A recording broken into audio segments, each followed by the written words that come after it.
പരിശുദ്ധ പരമദിവ്യകാരുണ്യത്തിന് എന്നേരവും ആരാധനയും സ്തുതിയും പുകഴ്ചയും ഉണ്ടായിരിക്കട്ടെ. പരിശുദ്ധ പരമദിവ്യകാരുണ്യത്തിന് എന്നേരവും ആരാധനയും സ്തുതിയും പുകഴ്ചയും ഉണ്ടായിരിക്കട്ടെ. പരിശുദ്ധ പരമദിവ്യകാരുണ്യത്തിന് എന്നേരവും ആരാധനയും സ്തുതിയും പുകഴ്ചയും ഉണ്ടായിരിക്കട്ടെ. എൻ്റെ പ്രിയപ്പെട്ടവരെ,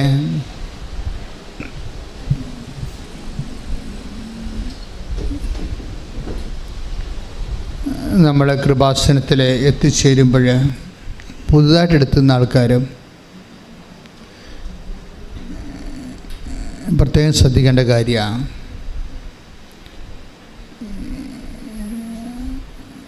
ദൈവമാണ് എന്നെ എൻ്റെ ഈ കഷ്ടപ്പാടിൻ്റെ കാലത്ത് എന്നെ ഇവിടെ കൊണ്ടുവന്നത്.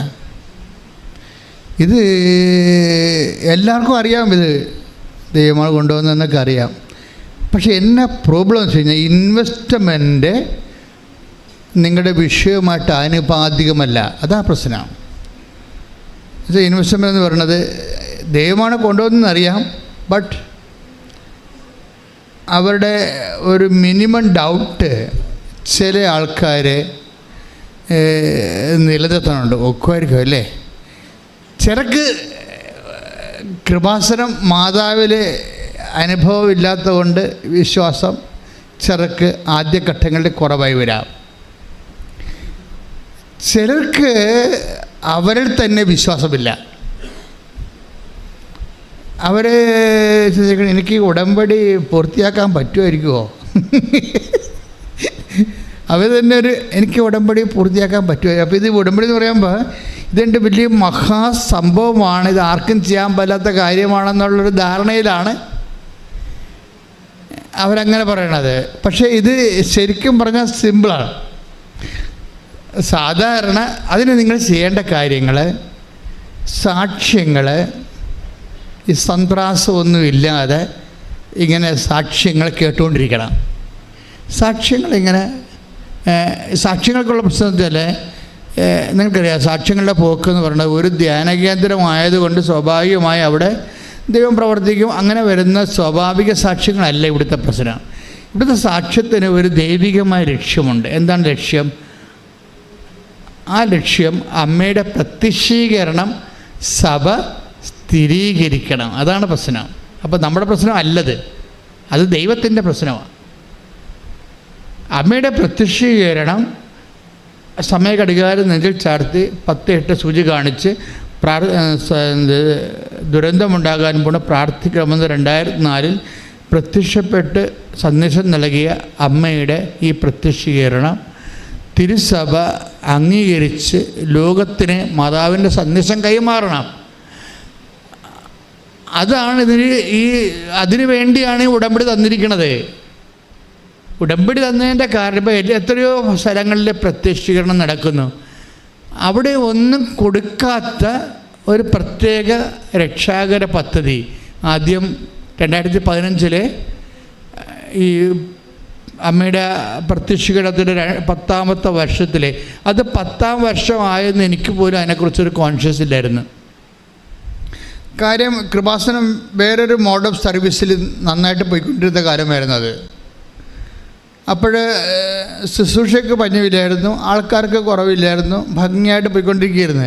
2015 ആദ്യമായിട്ട് ഈ പ്രത്യക്ഷീകരണ പ്രാർത്ഥന എന്ന് പറയുന്നത്. അപ്പോഴാണ് ഞാൻ പ്രത്യക്ഷീകരണ പ്രാർത്ഥന കിട്ടി. എന്താണ്? അമ്മ ആഗ്രഹിക്കുന്ന ഒരു കൃപാവര പദ്ധതി. അതൊന്നും എൻ്റെ വാക്കുകളൊന്നുമല്ല. അമ്മ ആഗ്രഹിക്കുന്ന ഒരു കൃപാവര പദ്ധതി കൃപാസനത്തിലും ഞങ്ങളുടെ കുടുംബത്തിലും നിറവേറാൻ ഇടയാക്കണമേ എന്നായിരുന്നു ആദ്യത്തെ പ്രത്യക്ഷീകരണ പ്രാർത്ഥനയുടെ ജിസ്റ്റ് എന്ന് പറയുന്നത്. അത് ആൾക്കാർ 6 മാസം പ്രാർത്ഥിച്ചപ്പോഴാണ് അമ്മ ആഗ്രഹിക്കുന്ന കൃപാവര പദ്ധതിയായിട്ടാണ് ഈ ഉടമ്പടി വരണത്. അമ്മ ആഗ്രഹിക്കുന്ന ഒരു കൃപാവര ദൈവികമായ പദ്ധതി എന്തിനാണ്? കൃപാസനത്തിലും ഞങ്ങളുടെ കുടുംബത്തിലും. അപ്പോൾ കുടുംബം അതിനകത്തുണ്ട്. അപ്പോൾ കുടുംബത്തെ ഓറിയൻറ്റേറ്റ് ചെയ്തുകൊണ്ടാണ് ഈ അമ്മ ഇത് തന്നിരിക്കുന്നത്.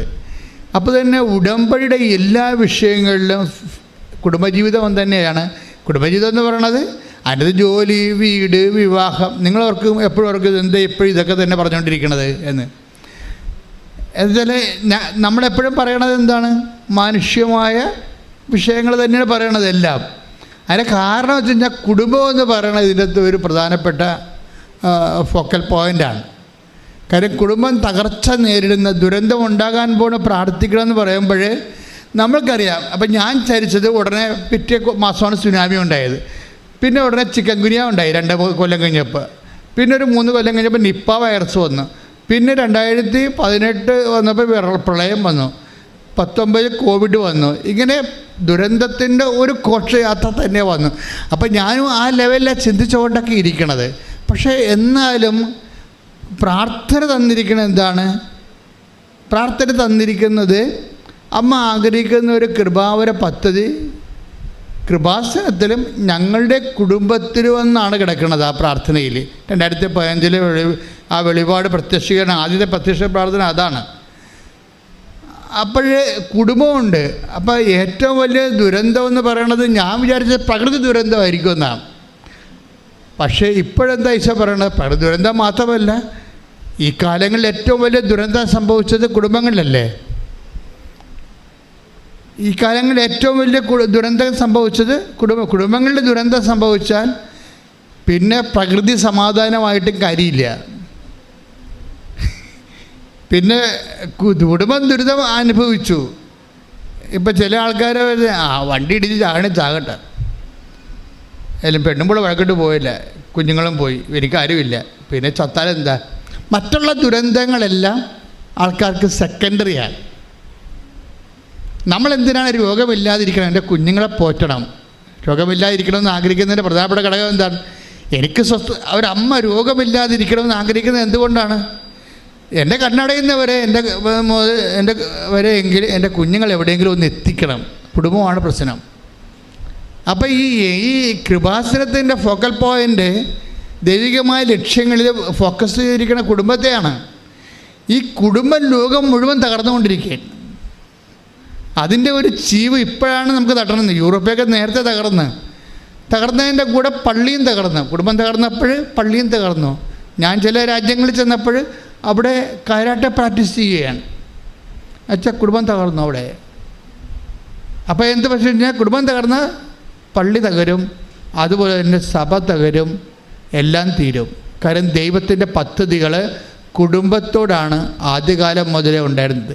ഇപ്പോൾ നിങ്ങളെപ്പോഴും ശ്രദ്ധിക്കേണ്ട, ഇപ്പോൾ ഡൈവേഴ്സുകാരും കോടതി കൊടുത്തിരിക്കുന്നവരും അതിൻ്റെ റിസൾട്ടിന് വേണ്ടി ഉടമ്പടി ചെയ്തിരിക്കുന്നവരും ഒക്കെ മനസ്സിലാക്കേണ്ടത്, നിങ്ങൾ വിചാരിക്കണത് എങ്ങനെയെങ്കിലും ഈ കാലമാടനിടയ്ക്ക് രക്ഷപ്പെടണം, അല്ലെങ്കിൽ അവളുടെ പഠിപ്പിൻ്റെ അധ്യത്വമാണ്, അവൾ പോയിട്ട് അവിടെ വേറെ ആൾക്കാരെ കമ്പനി അടിക്കുകയാണ്. അറിയാൻ പാടില്ലേ, ഇയാൾ സ്വന്തമായിട്ട് കൃതിക്കാണ് ഇവിടെ നാട്ടിലിരുന്നുകൊണ്ട് കൃതിക്കാണ്. അവളുടെ ഡ്യൂട്ടി കൊണ്ട് ഭാരം കൊണ്ട് ചിലപ്പോൾ സമയത്ത് വിളിക്കുമ്പോൾ ഫോൺ എടുക്കത്തില്ല. എടുക്കാൻ പറ്റത്തില്ല. അതൊക്കെ നിങ്ങളൊക്കെ ഹോസ്പിറ്റലിൽ ചെന്നാൽ മാത്രമേ അറിയാൻ പറ്റത്തുള്ളൂ. അത് വർക്ക് ചെയ്യുന്ന സ്ഥലത്ത് ചെന്നാൽ മാത്രമേ അവരെന്തുമാത്രം പ്രഷർ, ടെൻഷൻ, ഇതൊന്നും മനസ്സിലാക്കാനുള്ള ഒരു സ്നേഹം കുറച്ച് കഴിയുമ്പോൾ ആൾക്കാർക്ക് നഷ്ടപ്പെട്ടു പോകും. ഈ അകൽച്ച എന്ന് പറയുമ്പോൾ മലയാളികളുടെ ഏറ്റവും വലിയ ഈ വരാൻ പോണ ഏറ്റവും വലിയ പ്രോബ്ലം എന്ന് പറയുന്നത് അകൽച്ചയാണ്. ശരിക്കും നമ്മൾ കുടുംബത്തിൽ വരുമ്പോൾ ഒരു മിനിമം കാഷ്വാലിറ്റി നമുക്ക് കുടുംബത്തിൽ ഒരുമിച്ച് ജീവിക്കുമ്പോൾ ഉണ്ടാകും. ഒരുമിച്ച് ജീവിക്കുമ്പോൾ ഇഷ്ടാനിഷ്ടങ്ങളൊക്കെ ഉള്ള കാരണവും താല്പര്യങ്ങളൊക്കെ വ്യക്തിപരമായത് കാരണം ചിലപ്പോൾ ചില ക്രാഷ് ഉണ്ടാകും. പക്ഷേ അത് 10%മാണുള്ളത്.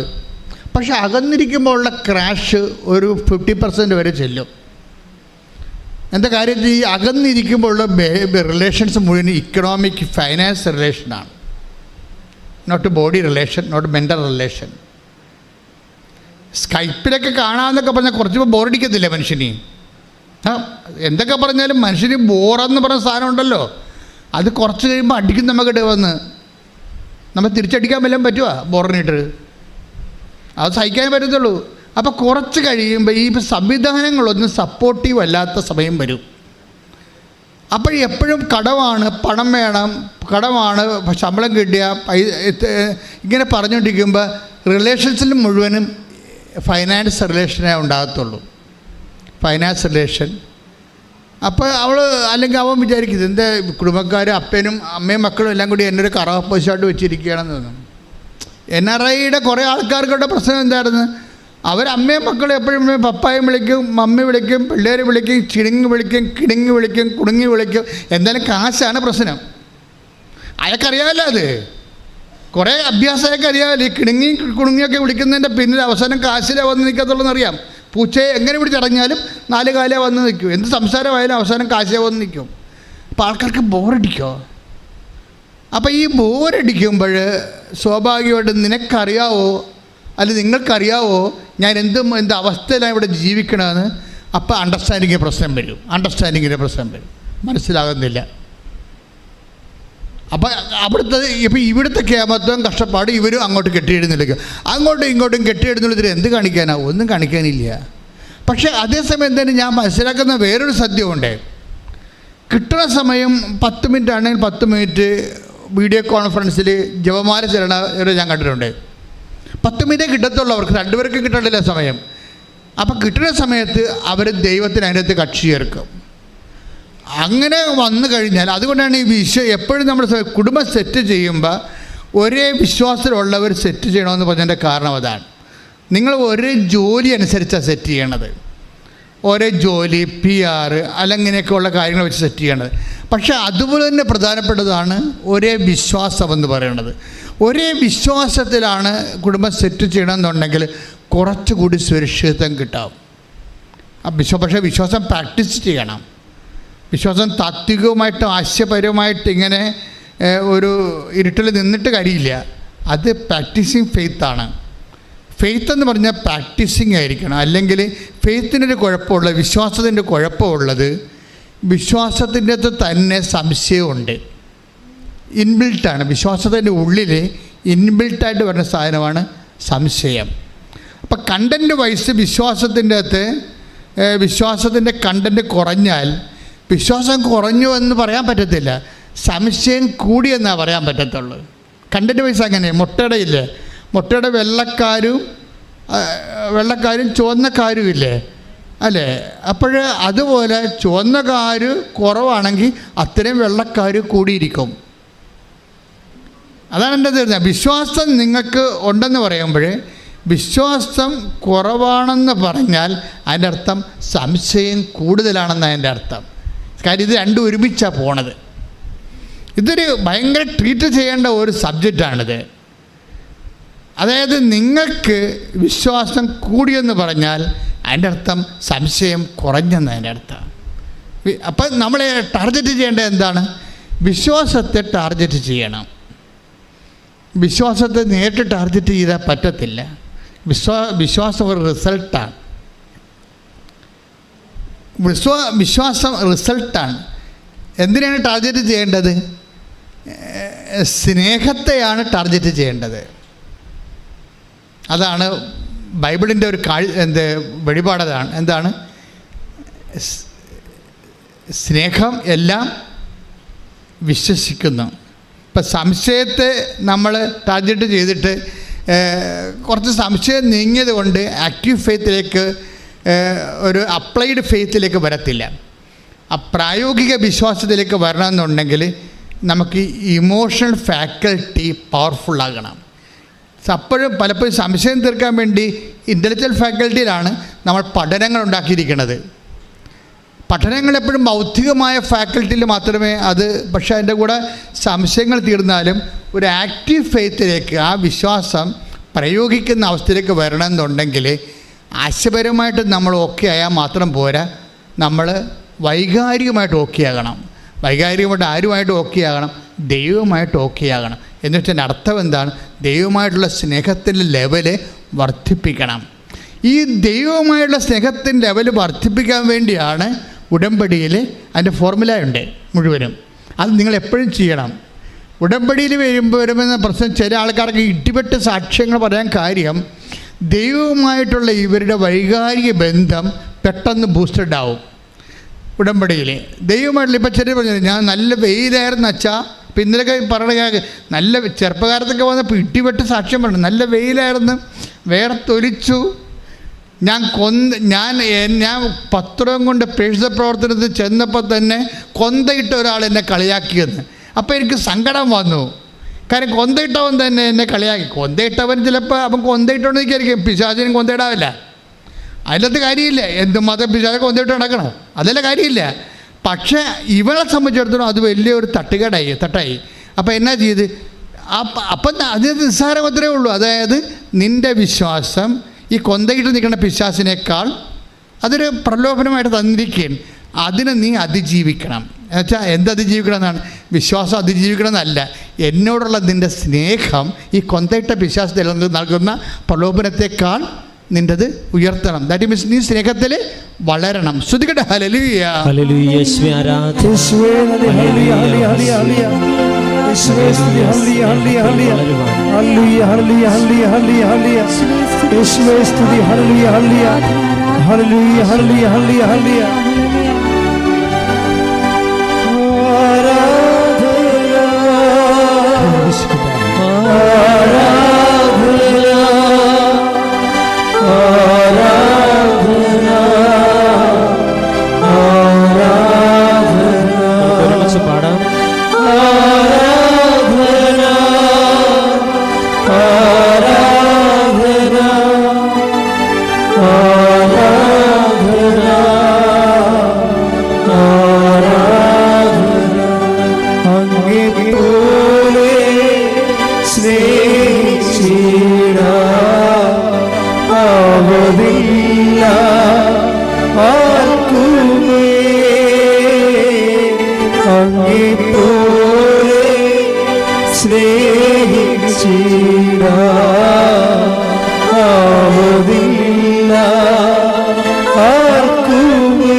പരിശുദ്ധ പരമ ദിവ്യകാരുണ്യത്തിന് ആരാധനയും സ്തുതിയും പുകഴ്ചയും ഉണ്ടായിരിക്കട്ടെ.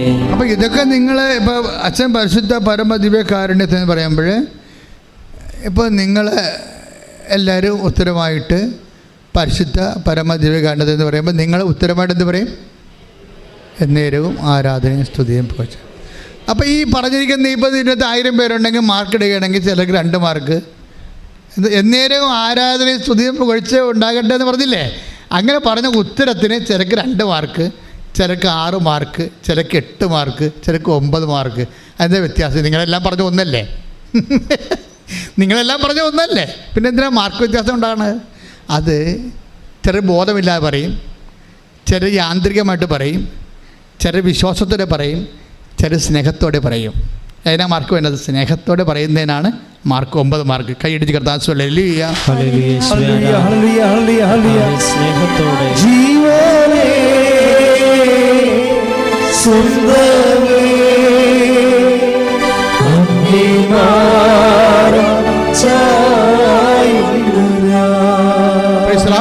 അപ്പോൾ എപ്പോഴും നമ്മൾ ശ്രദ്ധ വേണ്ടത്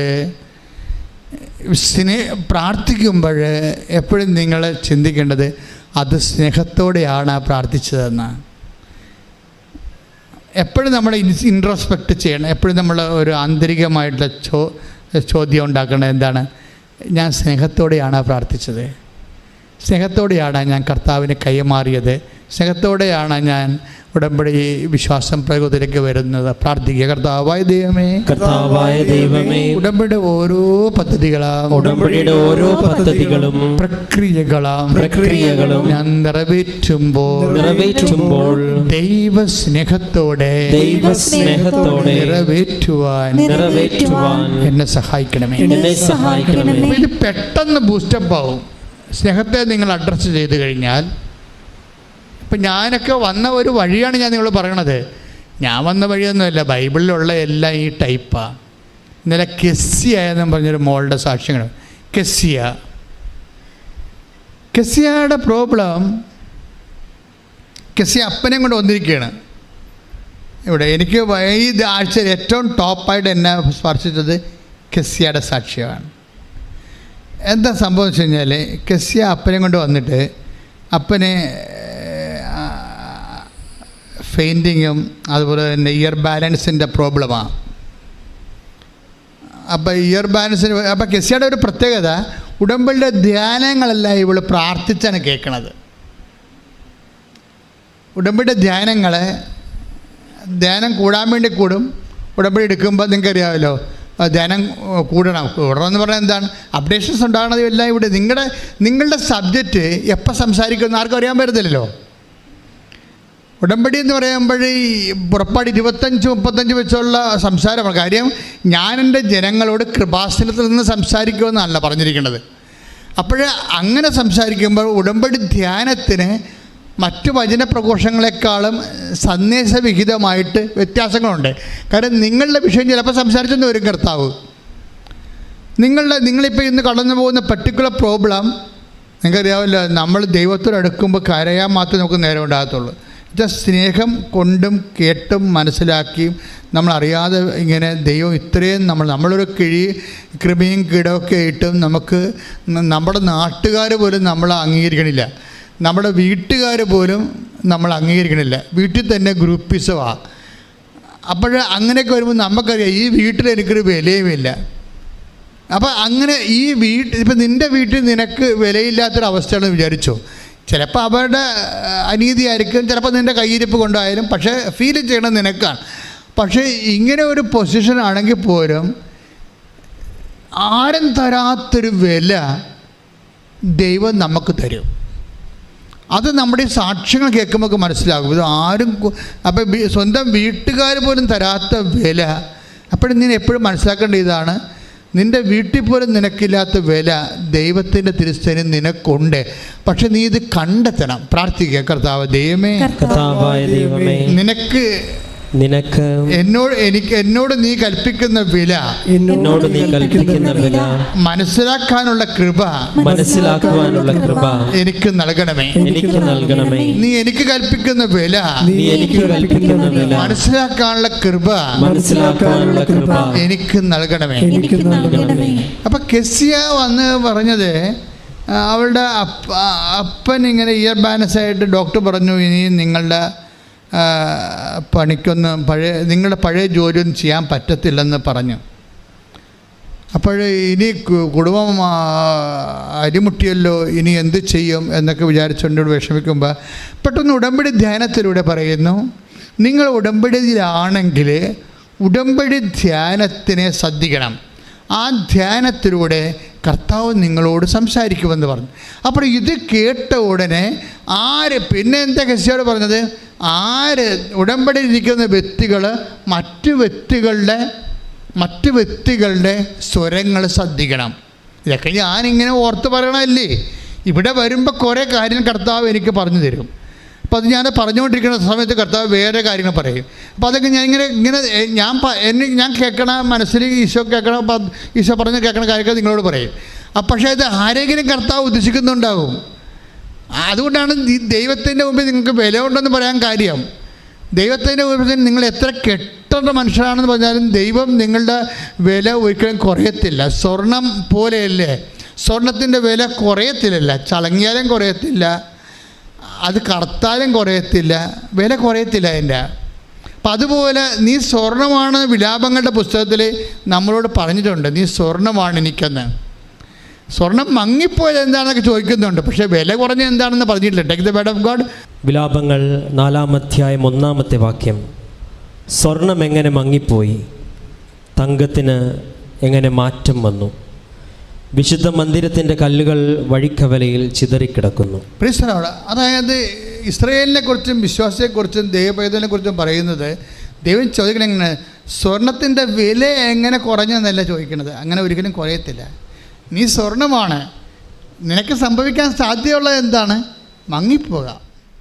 നീ ദൈവത്തിന് നകലുന്നതനുസരിച്ച്, വിശ്വാസം കുറയുന്നതനുസരിച്ച് കൊണ്ട്, വിശ്വാസത്തിൻ്റെ പ്രവൃത്തികൾ കുറയുന്നതനുസരിച്ച് കൊണ്ട് നിനക്ക് മങ്ങൽ വരാം, പക്ഷെ വില കുറയത്തില്ല. അതുകൊണ്ട് തന്നെ ദൈവത്തിൻ്റെ നമ്മുടെ വീട്ടുകാരുടെ മുമ്പിൽ നമുക്ക് വില കുറഞ്ഞാലും ദൈവ തിരുസന്നിധിയിൽ ഒരിക്കലും നമ്മുടെ വില ഇടിയത്തില്ല. അതാണ് നമ്മുടെ കോൺഫിഡൻസിൻ്റെ തന്നെ. ദൈവ തിരുസന്നിധി വരുമ്പോൾ നമ്മുടെ കോൺഫിഡൻസ് അതായിരിക്കണം. കാര്യം നിങ്ങളുടെ പാപങ്ങൾ കൊണ്ടോ, ഇപ്പോൾ ചില ആൾക്കാർ പറഞ്ഞാൽ എന്താണ്, അയ്യോ ഞാൻ പാപിയാണ്, എനിക്ക് ഉടമ്പടി പൂർത്തിയാക്കാൻ പറ്റുമോ, ഞാൻ പാപാവസ്ഥ ജീവിക്കുന്ന ആളാണ്, എനിക്ക് ഉടമ്പടി പൂർത്തിയാക്കാൻ പറ്റുമോ എന്ന് പറഞ്ഞുകൊണ്ട് നീയാണ് വിഡ്രോ ചെയ്ത് പോണത്. പക്ഷേ കർത്താവ് എന്താ പറയണത്? നീ ഇപ്പോഴും സ്വർണം തന്നെയാണ്, മങ്ങിപ്പോയിട്ടുണ്ടെന്ന കാര്യം സത്യമാണ്, പക്ഷെ നിന്റെ വില കുറഞ്ഞിട്ടില്ല. കൈയടിച്ച് കർത്താവ്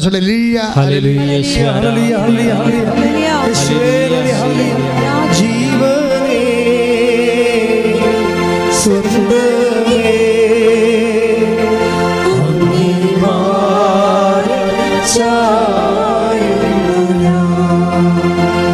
ജീവനേ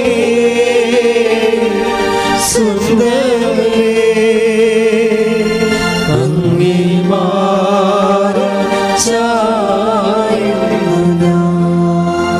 അതായത് ഈ വില കുറയാത്തത് കൊണ്ടാണ്, നമ്മുടെ വില ദൈവത്തിരുസന്നിധി കുറയാത്തത് കൊണ്ടാണ് നിനക്ക് പകരം ഞാൻ ജനതകളെ നൽകിയെന്ന് പറയണത്, രാജാക്കന്മാരെ നൽകിയെന്ന് പറഞ്ഞതിൻ്റെ കാരണം.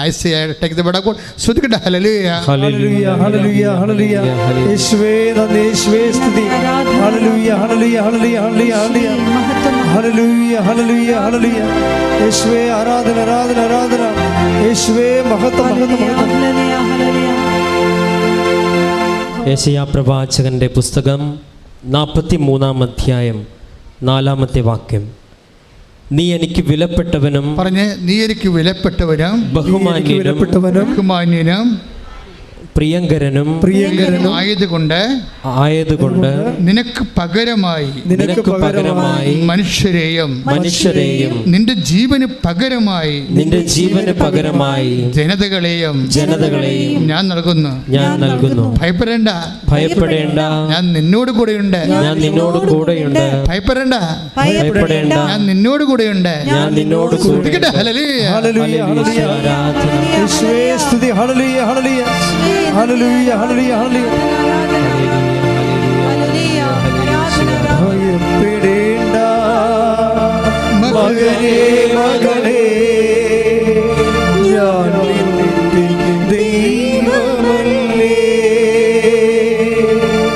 കരയരുതേ ഇനി എൻ കൺമണിയേ, ഞാൻ നിന്റെ കൂടെയില്ലേ. എന്ത് പ്രശ്നം വന്നാലും ഈ വചനങ്ങൾ നിങ്ങൾ മറന്നു പോകരുത്. ഇത് നിങ്ങൾക്കറിയാം, ഇത് ഓൺലൈൻ ലീശോ ഈ ധ്യാനം നയിച്ചുകൊണ്ടിരിക്കുന്നതുകൊണ്ടാണ് ഈ ചെറിയ കൺഫ്യൂഷൻ ഞങ്ങൾ തമ്മിലുള്ളത്. അതായത് ഇപ്പോൾ ആദ്യം പറഞ്ഞത് എന്താണ്, വിലാപങ്ങൾ. നീ എന്തവസ്ഥയാണെങ്കിലും തങ്കമാണ്. ഇപ്പോഴും മങ്ങിപ്പോകാം, പക്ഷേ വില കുറഞ്ഞിട്ടില്ല. ഉടമ്പടി എടുക്കാൻ വരുന്ന ഓരോ മനുഷ്യരും അറിയേണ്ടതാണ്, എൻ്റെ പാപാവസ്ഥ, എൻ്റെ ജീവിത രീതി എന്ത് തന്നെയായാലും ദൈവത്തിരുസന്നിധിയിൽ എൻ്റെ വില കുറഞ്ഞിട്ടില്ല. കൈയടിച്ച് ശ്രദ്ധിക്കട്ടെ. ഹല്ലേലൂയ, ഹല്ലേലൂയ, ഹല്ലേലൂയ. യേശുവേ നന്ദി. ഹല്ലേലൂയ, ഹല്ലേലൂയ, ഹല്ലേലൂയ.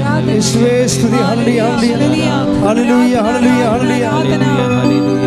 ആരാധന, ആരാധന യേശുവേ, ആരാധന, ആരാധന, ആരാധന യേശുവേ, ആരാധന. പരിശുദ്ധ പരമദിവ്യകാരുണ്യത്തിന് അപ്പോൾ അതുകൊണ്ടാണ് ഉടമ്പടിയുടെ എഫിക്കസി ഓഫ് കവനൻറ്റ്, അതായത്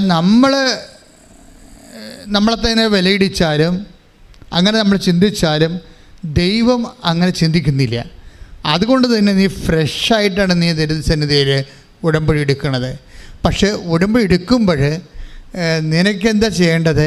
നിനക്കിതിനെക്കുറിച്ച് ഒരു മിനിമം, ഇപ്പോൾ കെസിയായോട് പറഞ്ഞ എന്താ, ഡോക്ടർ പറഞ്ഞ എന്താ, അപ്പായി ഇനി ജോലിക്ക് പോയിട്ടത് കേട്ടോ, അപ്പായിക്ക് ഇയർ ബാലൻസിൻ്റെ പ്രോബ്ലമാണ്, അത് തിരിച്ച് വീണ്ടും വരുമെന്ന് പറയും. അപ്പോൾ അരിമുട്ടിപ്പോയില്ലേ?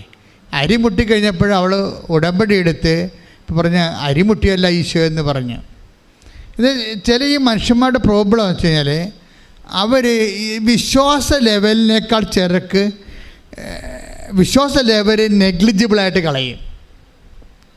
എന്നാൽ അതൊരു അവഗണിക്കാൻ പറ്റുന്നൊരു കാര്യമായിട്ട് കരുതും. കാര്യം അവർക്ക് വിശ്വാസത്തേക്കാൾ ഉപരി സ്നേഹമാണ് മുറ്റി നിൽക്കുന്നത്. നിൻ്റെ ഹൃദയത്തിൽ വിശ്വാസം കൂടിയാൽ, അല്ല സ്നേഹം കൂടിയാൽ പിന്നെ വിശ്വാസം ഒരു വിഷയമാകത്തില്ല.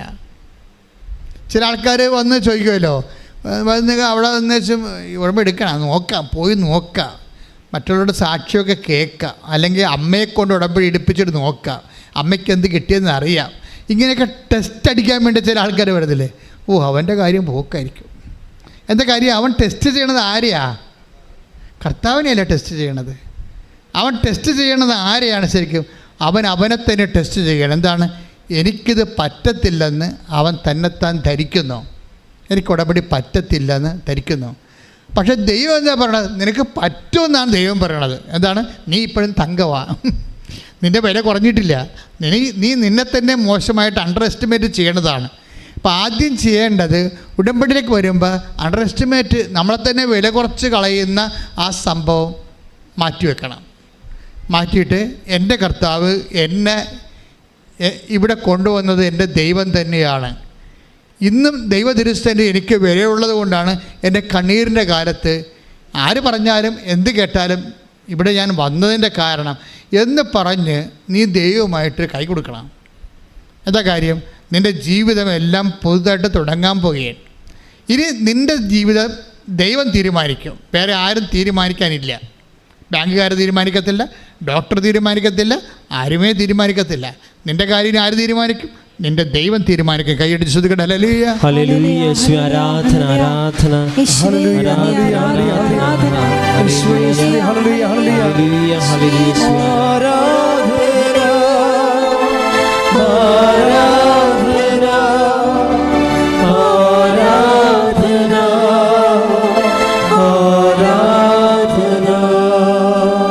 പരിശുദ്ധ പരമദിവ്യകാരുണ്യത്തിന് ഇതാണ് ഒരു കോൺഫിഡൻസ് എന്ന് പറയണത്. കാരണം ദൈവതിരുസേന നമ്മളെ സ്റ്റാറ്റസിന് മങ്ങലേറ്റതേ ഉള്ളൂ, പക്ഷേ ഡാമേജ് ആയിട്ടില്ല. ഇത് ബൈബിൾ നിനക്ക് തരുന്ന ഏറ്റവും വലിയ അഷ്വറൻസാണ്. എന്താണ്? മേ ബി നമ്മുടെ ജീവിതത്തിൻ്റെ പ്രത്യേകത കൊണ്ട് ദൈവതിരുസേന നിൻ്റെ സ്റ്റാറ്റസ് അല്പം മങ്ങിപ്പോയി കാണും, പക്ഷേ ഡാമേജ് ആയിട്ടില്ല. അത് കർത്താവ് നിങ്ങൾക്ക് തരുന്ന വെളിപാടാണ്. കൈയിടിച്ച് ശ്രദ്ധിക്കട്ടെ. ഹല്ലേലൂയ, ഹല്ലേലൂയ, യേശുവേ ആരാധന, ആരാധന, യേശുവേ ആരാധന,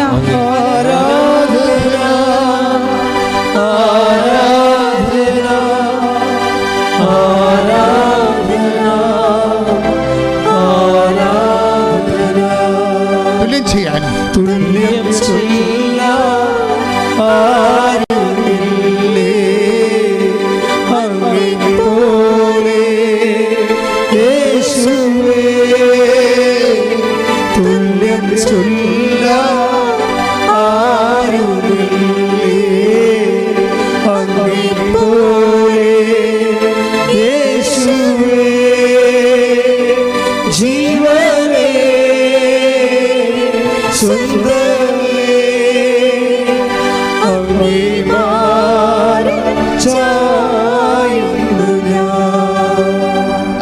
ഉടമ്പടി എടുത്തപ്പോൾ അപ്പായോട് പോരുത്, ഇയർ ബാലൻസിൻ്റെ പ്രോബ്ലം ഉണ്ട്, നിങ്ങളിലേക്ക് തൂക്കുകട്ടെ വടിന് പോകേണ്ട കാര്യമില്ല, പെരപണിക്ക് ഇനി പോകാൻ പറ്റത്തില്ല, കൺസ്ട്രക്ഷൻ ഫീൽഡിൽ നിങ്ങൾ മാറണം എന്നൊക്കെ പറഞ്ഞ് ഡോക്ടർ വിട്ടല്ലേ. പക്ഷേ എന്താ പ്രശ്നം? ഉടമ്പടി എടുത്തു കഴിഞ്ഞപ്പോൾ ഒരു പ്രസംഗം കേട്ട്. പ്രസംഗം എന്താ പറയണത്? നിങ്ങൾ ഉടമ്പടിക്കാലത്ത് മറ്റുള്ളവർ നിങ്ങളോട് പറയുന്നത് ദൈവസ്വരമായിട്ട് ശ്രദ്ധിക്കണമെന്ന്. ദൈവം അവരിലൂടെയും നിങ്ങളോട് സംസാരിക്കാമെന്ന്. അപ്പോൾ അവരിലൂടെ അത് ഇവർക്ക് അഭിഷേകമായിട്ട് തോന്നി. എന്നുവെച്ചാൽ മറ്റുള്ളവർ സംസാരിക്കുമ്പോൾ അത് ദൈവസ്വരമായിട്ട് നീ കേൾക്കണമെന്ന് പറഞ്ഞ്. അപ്പോൾ ഉടനെ ഇത് കേട്ടിട്ട് ഇവളുടനെ ഇവളെ കേൾക്കണത് എന്താണ്? അപ്പയെ വീണ്ടും ആൾക്കാർ വന്ന് പെരപണിയാൻ വിളിക്കണതാണ്. അപ്പോൾ ഉടമ്പടി ധ്യാനത്തിൽ പറഞ്ഞായിരുന്നല്ലോ, ഇനി മറ്റുള്ളവർ പറയണത് നീ കേൾക്കണം, അവരിലൂടെ ദൈവം നിന്നോട് സംസാരിക്കുമെന്ന് വന്നില്ല. അപ്പോഴേ ഇവൾക്കത് അഭിഷേകമായി. ഈ അഭിഷേകം എന്ന് അച്ഛൻ പറയുമ്പോൾ നിങ്ങൾ ശ്രദ്ധിക്കേണ്ടത്, ദൈവവചനത്തിനും മറ്റുള്ളവരുടെ വചനത്തിനും നമ്മൾക്ക് ക്യാച്ച് ചെയ്തിട്ട് ഓൺ ദി സ്പോട്ടിൽ ഓൺലൈനായിട്ട് ഇതിനെ ഡിക്റ്റേറ്റ് ചെയ്തെടുക്കണം. ഡിസേൺമെൻ്റ് എന്ന് പറയും. ഡിസേൺമെൻ്റ് എന്ന് പറയുന്നത് ഈ ദർശന വരം ഉള്ളവർക്ക് ദൈവം തരേണ്ട ഒരു വരമാണ്. വ്യാഖ്യാന വരമുള്ളവർക്കും വിവേചന വരമെന്ന് സംഭവമുണ്ട്. ആ കരിസ്മാറ്റിക് വന്നു കഴിഞ്ഞാൽ നമുക്കറിയാമല്ലോ, അത് അതായത് അതിനകത്ത് പ്രാരംഭ ധ്യാനം, വളർച്ച ധ്യാനം, അത് കഴിഞ്ഞിട്ട് ആന്തരിക സൗഖ്യ ധ്യാനം, പ്രാർത്ഥനാനുഭവ ധ്യാനം, വരദാനങ്ങളുടെ ധ്യാനം വരുമ്പോഴാണ് ഇത് വരണം, വിവേചനം വരണത്. പക്ഷെ ഉടമ്പടിയിൽ നീ ഉടമ്പടിയുമായിട്ട് നീ കർത്താവിൻ്റെ ഐക്യത്തിലായത് കാരണം ഈ ദാനങ്ങളെല്ലാം നിനക്ക് നിൻ്റെ വിശ്വാസത്തിൻ്റെ ദൈവസ്നേഹത്തിൻ്റെ ആനുപാതികമായിട്ട് നിനക്ക് വിവേചനം വരം കൂടി കിട്ടുന്നുണ്ട്. ശ്രദ്ധിക്കട്ടെ. ഹല്ലേലൂയ, ഹല്ലേലൂയ, ഹല്ലേലൂയ, ഹല്ലേലൂയ, ഹല്ലേലൂയ. യേശുവേ ആരാധന, ആരാധന, ആരാധന,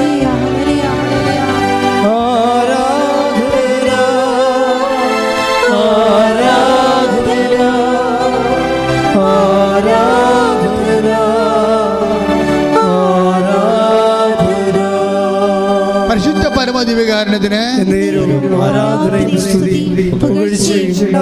അപ്പൊ കെസിയുടെ സാക്ഷ്യത്തിൻ്റെ വചനങ്ങളെ നോക്കിയിട്ട് വീണ്ടും വീട് പണിയാനും തൂക്കിക്കട്ടയുമായിട്ട് വിളിക്കുന്നതിനെക്കുറിച്ച് വചനത്തെക്കുറിച്ച് അങ്ങനെ ചിന്തിച്ചാണ് ഞാൻ ഇവിടെ കയറണത്. ഇവിടെ കയറി കഴിഞ്ഞതിന് ശേഷം ഞാൻ വീണ്ടും വേറൊരു കാര്യത്തിന് വേണ്ടി വചനം ഓപ്പൺ ചെയ്ത് കർത്താവിനോട് സന്ദേശം ചോദിക്കാൻ വേണ്ടി വചനം ഓപ്പൺ ചെയ്യും. ഇപ്പം നിങ്ങൾക്കറിയാമല്ലോ, ഉടമ്പടിയിലുള്ള എല്ലാവരും തന്നെ വചനത്തിലൂടെ ആൾക്കാർ കർത്താവിനോടൊക്കെ ഒന്ന് ആലോചന ചോദിക്കുന്നുണ്ട്. ഉടമ്പടി വൃത്തിയായിട്ട് ചെയ്യുന്ന എല്ലാവരോടും ആൾക്കാരോട് കർത്താവ് വചനത്തിലൂടെ സംസാരിക്കുകയും ചെയ്യുന്നുണ്ട്. കാര്യം കമ്മ്യൂണിക്കേഷൻ കവനനിൻ്റെ ഭാഗമാണ്. കമ്മ്യൂണിക്കേഷൻ എന്ന് പറയുന്നത് കവനനിൻ്റെ ഭാഗമാണ്. കവനൻ്റിലായാലും ഉടനെ കമ്മ്യൂണിക്കേഷൻ ആകും. അപ്പോൾ ചിലർക്ക് നല്ല വെട്ടിപ്പായിട്ട് സംസാരിക്കാൻ അറിയാം ദൈവത്തോട്, ചിലർ സംസാരിക്കത്തില്ല, പക്ഷെ മനസ്സിൽ ഓർക്കും. എല്ലാം കമ്മ്യൂണിക്കേഷനാണ്. ഇപ്പം ഞാൻ വന്നപ്പോൾ ഞാൻ പറഞ്ഞു, ഈശോ, അപ്പോൾ അത് ഞാൻ വേറൊരു വിഷയത്തിന് വേണ്ടി ചോദിച്ചപ്പോൾ കെസിയുടെ സാക്ഷ്യത്തിന് പറ്റുന്ന വചനം കർത്താവിക്ക് തന്നു. അത് സക്കറിയയുടെ വചനമാണ്. ഞാൻ കേട്ട് വായിച്ചിട്ടില്ലാത്ത വചനമാണത്. ഇപ്പം കാണിച്ചുകൊണ്ട് ഞാൻ നോക്കിയെടുത്ത് നിങ്ങൾ കണ്ടല്ലോ. അതായത് സക്കറിയ 1:15 എടുത്ത് ശ്രദ്ധിക്കട്ടെ. ഹല്ലേലൂയ, ഹല്ലേലൂയ, ഹല്ലേലൂയ, ഹല്ലേലൂയ, ഹല്ലേലൂയ, ഹല്ലേലൂയ, ഹല്ലേലൂയ, ഹല്ലേലൂയ, ഹല്ലേലൂയ, ഹല്ലേലൂയ. യേശുവേ നന്ദി, ഹല്ലേലൂയ, ഹല്ലേലൂയ, ഹല്ലേലൂയ, ഹല്ലേലൂയ. യേശുവേ ആരാധന, ആരാധന, ആരാധന. സക്കറിയ പ്രവാചകന്റെ പുസ്തകം 1-ാം അധ്യായം 15-ാമത്തെ വാക്യം. സ്വസ്ഥത അനുഭവിക്കുന്ന ജനതകളുടെ മേൽ എനിക്ക് ഏറെ കോപമുണ്ട്. ഞാൻ എൻ്റെ ജനത്തോട് അല്പം കോപിച്ചപ്പോഴേക്കും അവർ അനർത്ഥം വർദ്ധിപ്പിച്ചു. കർത്താവ് അരുൾ ചെയ്യുന്നു, ഞാൻ അലിവ് തോന്നി ജെറുസലേമിലേക്ക് മടങ്ങി വന്നിരിക്കുന്നു. അവിടെ എൻ്റെ ആലയം പണിയും, ജെറുസലേമിൻ്റെ മേൽ അളവ് ചരട് പിടിക്കും. Praise the Lord. അപ്പോൾ തൂക്കുകെട്ടുമായിട്ട് തിരിച്ചു വരികയാണ്. അതായത് വിഡ്രോ ചെയ്തിരിക്കുന്ന ദൈവാനുഗ്രഹങ്ങളും വിഡ്രോ ചെയ്തിരിക്കുന്ന ജീവിത രീതികളിലേക്കും നമുക്ക് ഉടമ്പടിയിലൂടെ തിരിച്ചു വരുന്നതിന് പ്രവചനങ്ങളുണ്ട്, വാഗ്ദാനങ്ങളുണ്ട്. ഇതെല്ലാം വാഗ്ദാനമാണല്ലോ. Next line. ജെറുസലേമിൻ്റെ മേൽ അളവ് ചരവ് പിടിക്കും, സൈന്യങ്ങളുടെ കർത്താവ് അരുൾ ചെയ്യുന്നു. വീണ്ടും വിളിച്ചു പറയുക, എൻ്റെ നഗരങ്ങൾ വീണ്ടും ഐശ്വര്യപൂർണ്ണമാകും. Praise the Lord. വീണ്ടും വിളിച്ചു പറയുക, എൻ്റെ നഗരങ്ങൾ പറഞ്ഞ് വീണ്ടും വിളിച്ചു പറയുക, വീണ്ടും വിളിച്ചു പറയുക, എൻ്റെ നഗരങ്ങൾ വീണ്ടും വീണ്ടും ഐശ്വര്യപൂർണ്ണമാകും. അതായത് അളവ് ചരട് കൊണ്ട് പിടിച്ച് അതിനെ നിർമ്മിച്ച് ഉയർത്തി വളർത്തുന്ന, അതായത് നമ്മളുടെ ജീവിതം മുഴുവനും റീസ്റ്റേറ്റ് ചെയ്യുന്നതാണ്. ഐശ്വര്യം പുനഃസ്ഥാപിക്കുമെന്ന് കർത്താവിൻ്റെ പ്രവാചകവചനങ്ങളുടെ പ്രധാനപ്പെട്ട ഉടമ്പടിയുടെ ഒരു പ്രധാനപ്പെട്ട ലക്ഷ്യം തന്നെയാണ് ഐശ്വര്യം പുനഃസ്ഥാപിക്കുക എന്നുള്ളത്. അപ്പോൾ നമ്മളെ ബോഡി, നമ്മുടെ ശരീരത്തിൻ്റെ ഐശ്വര്യമായാലും ശരി, ഇപ്പോൾ ചിലരെ കണ്ടു കഴിഞ്ഞാൽ 5 കീമോ എടുത്തവരാണെന്ന് പറയത്തില്ല. കാര്യം എന്താണ്?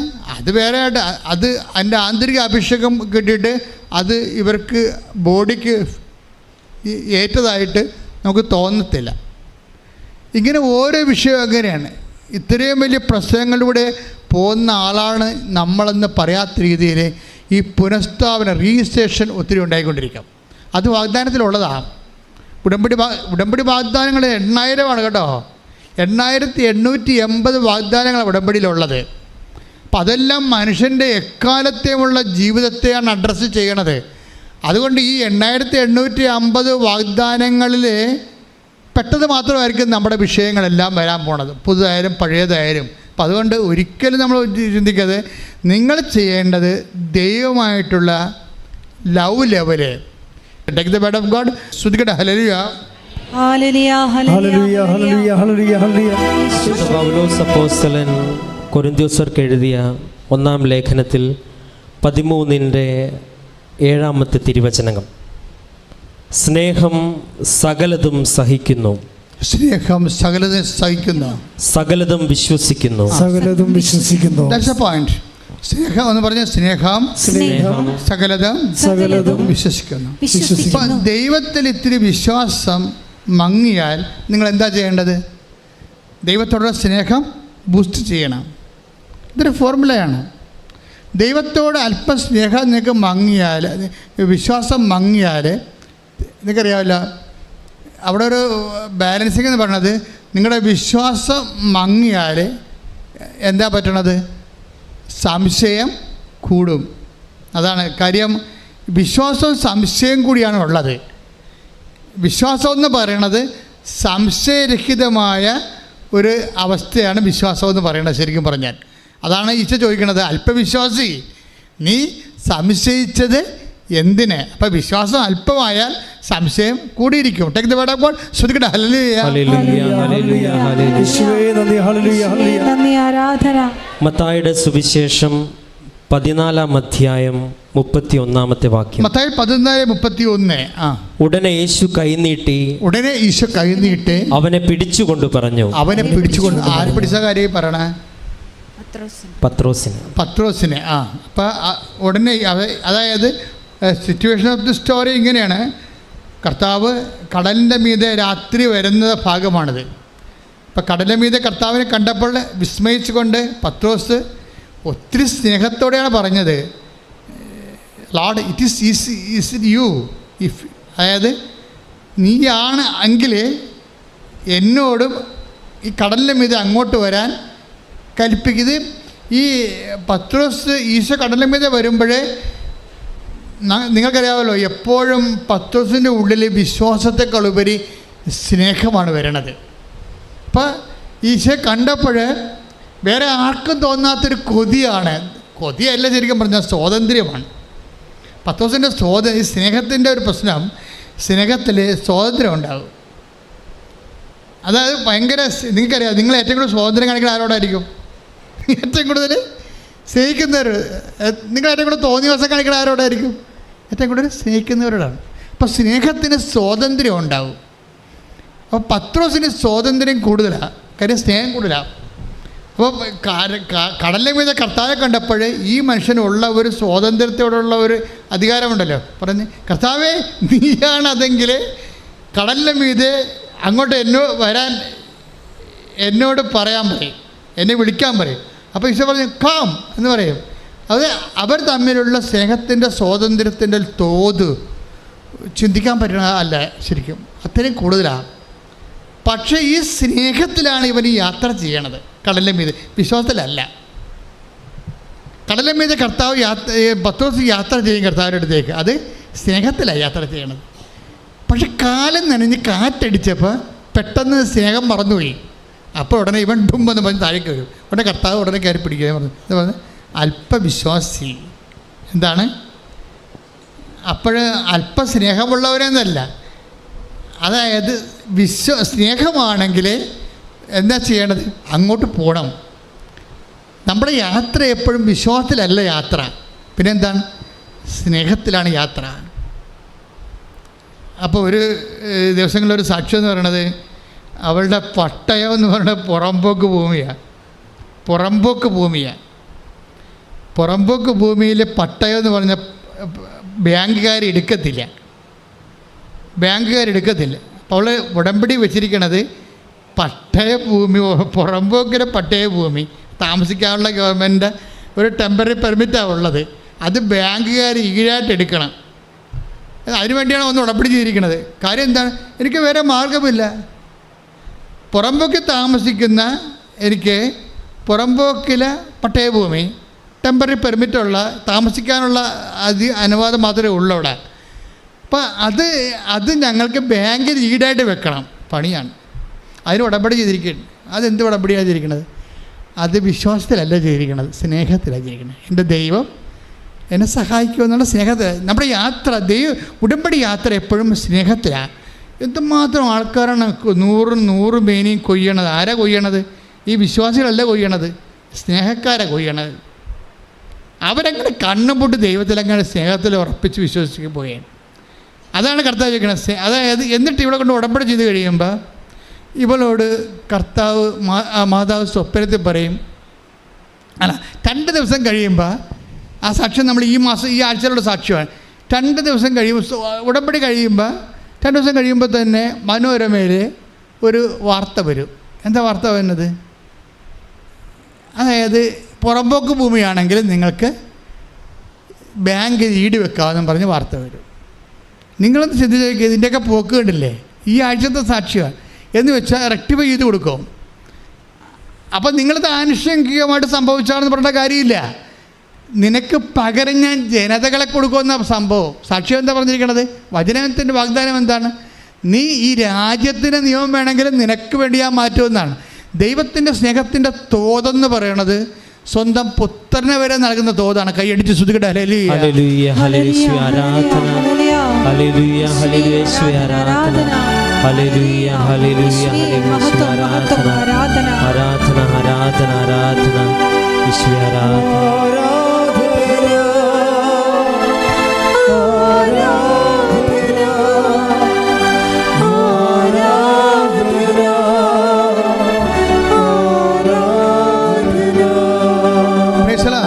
ഇതെന്ത് സംഭവിച്ചാലേ അതിനുശേഷം പെട്ടെന്ന് ഇവിടെ കൊണ്ടുപോയി കൊടുത്ത് ലോണാക്കും, അത് കിട്ടുകയും ചെയ്യും.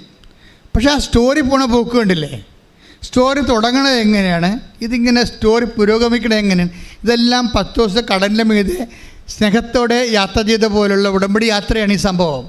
അത് ഇങ്ങനെ യാത്ര ചെയ്ത് കഴിഞ്ഞിട്ട് ഒരു സമയത്ത് മാതാവ് ഇവരോട് പറയും, കമ്മ്യൂണിക്കേഷൻ മാതാവ് പറയും, നീ ചെന്ന ആ കൊടുത്ത പട്ടയം തിരിച്ച് വാങ്ങിക്കാൻ പറയും. കൊടുത്ത പട്ടയം തിരിച്ച് വാങ്ങിക്കാൻ. എന്നിട്ട് ഇവിടെ മാതാവ് പറഞ്ഞതല്ലേ എന്നും പറഞ്ഞ് ബാങ്കിൻ്റെ അടുത്ത് ചെല്ലും. അപ്പോൾ 15,000 രൂപയെ അടച്ചിട്ടുള്ളൂ, ബാക്കിയെല്ലാം കടമായിട്ട് കിടക്കുകയാണ്. അപ്പോൾ ഇവിടെ വന്നപ്പോൾ ഡോക്ടർ എന്താ മാനേജർ ചോദിക്കും, എന്തിനാ വന്നത്? അതാ പട്ടയം തിരിച്ചു തരാം. ആ തരാവേ, ആ മൊത്തം കാശ് അടച്ചേക്കാൻ പറഞ്ഞു. അപ്പോൾ ഇവിടെ ചമ്മി പോകും. അപ്പോൾ മാതാവ് ഞാൻ ചമ്മിയല്ല, നീ പറഞ്ഞിട്ട് അത് പറഞ്ഞോളൂ ശരിയാണല്ല, പൈസ മൂന്ന് നടക്കാതെ ഇങ്ങനെ പട്ടണം തന്നെ. ഇവൾ മാനേജറിൻ്റെ പട്ടയം ചേർന്ന് ചിന്തിക്കാൻ തുടങ്ങും. അപ്പോൾ കുറച്ച് കഴിയുമ്പോൾ മാനേജർ വിളിക്കുകയും പറയും, ആ കുഴപ്പമില്ല പട്ടയം കൊണ്ടുപോയി കൊള്ളാൻ പറയും. നമ്മളിതൊക്കെ കേൾക്കുമ്പോൾ നമുക്ക് തലക്ക് മരവിപ്പിച്ചു പോകും. ശരിയാ സംഭവം. ഉടനെ മാനേജർ ഇവർക്ക് പട്ടയം കൊടുക്കും. അതായത് നമ്മൾ ഉടമ്പടി വിഹിതമായിട്ട് ഇവളോടാണ് പറഞ്ഞിരിക്കണത്, പോയി പട്ടയം മേടിച്ചോളാം, പൈസ അടച്ചിട്ടില്ല. ആദ്യം ഈ പട്ടയം അടക്കാമെന്ന് പറഞ്ഞ്, അപ്പോൾ ഇത് ഈ മനുഷ്യന്മാരെ അനുഭവിക്കുന്ന സാധാരണ മനുഷ്യനാണ് നീയെങ്കിലും നീ അനുഭവിക്കുന്ന സാധാരണ വിഷയങ്ങളിൽ പോലും അസാധാരണമായിട്ടാണ് ഉടമ്പടി ദൈവം ഇടപെടണത്. കൈ ഇടിച്ചു സുഖട്ടെ. ഹല്ലേലൂയ, ഹല്ലേലൂയ, ഹല്ലേലൂയ, ഹല്ലേലൂയ. കർത്താവേ, നമ്മുടെ ജീവിതത്തിൽ വർദ്ധിക്കുവാൻ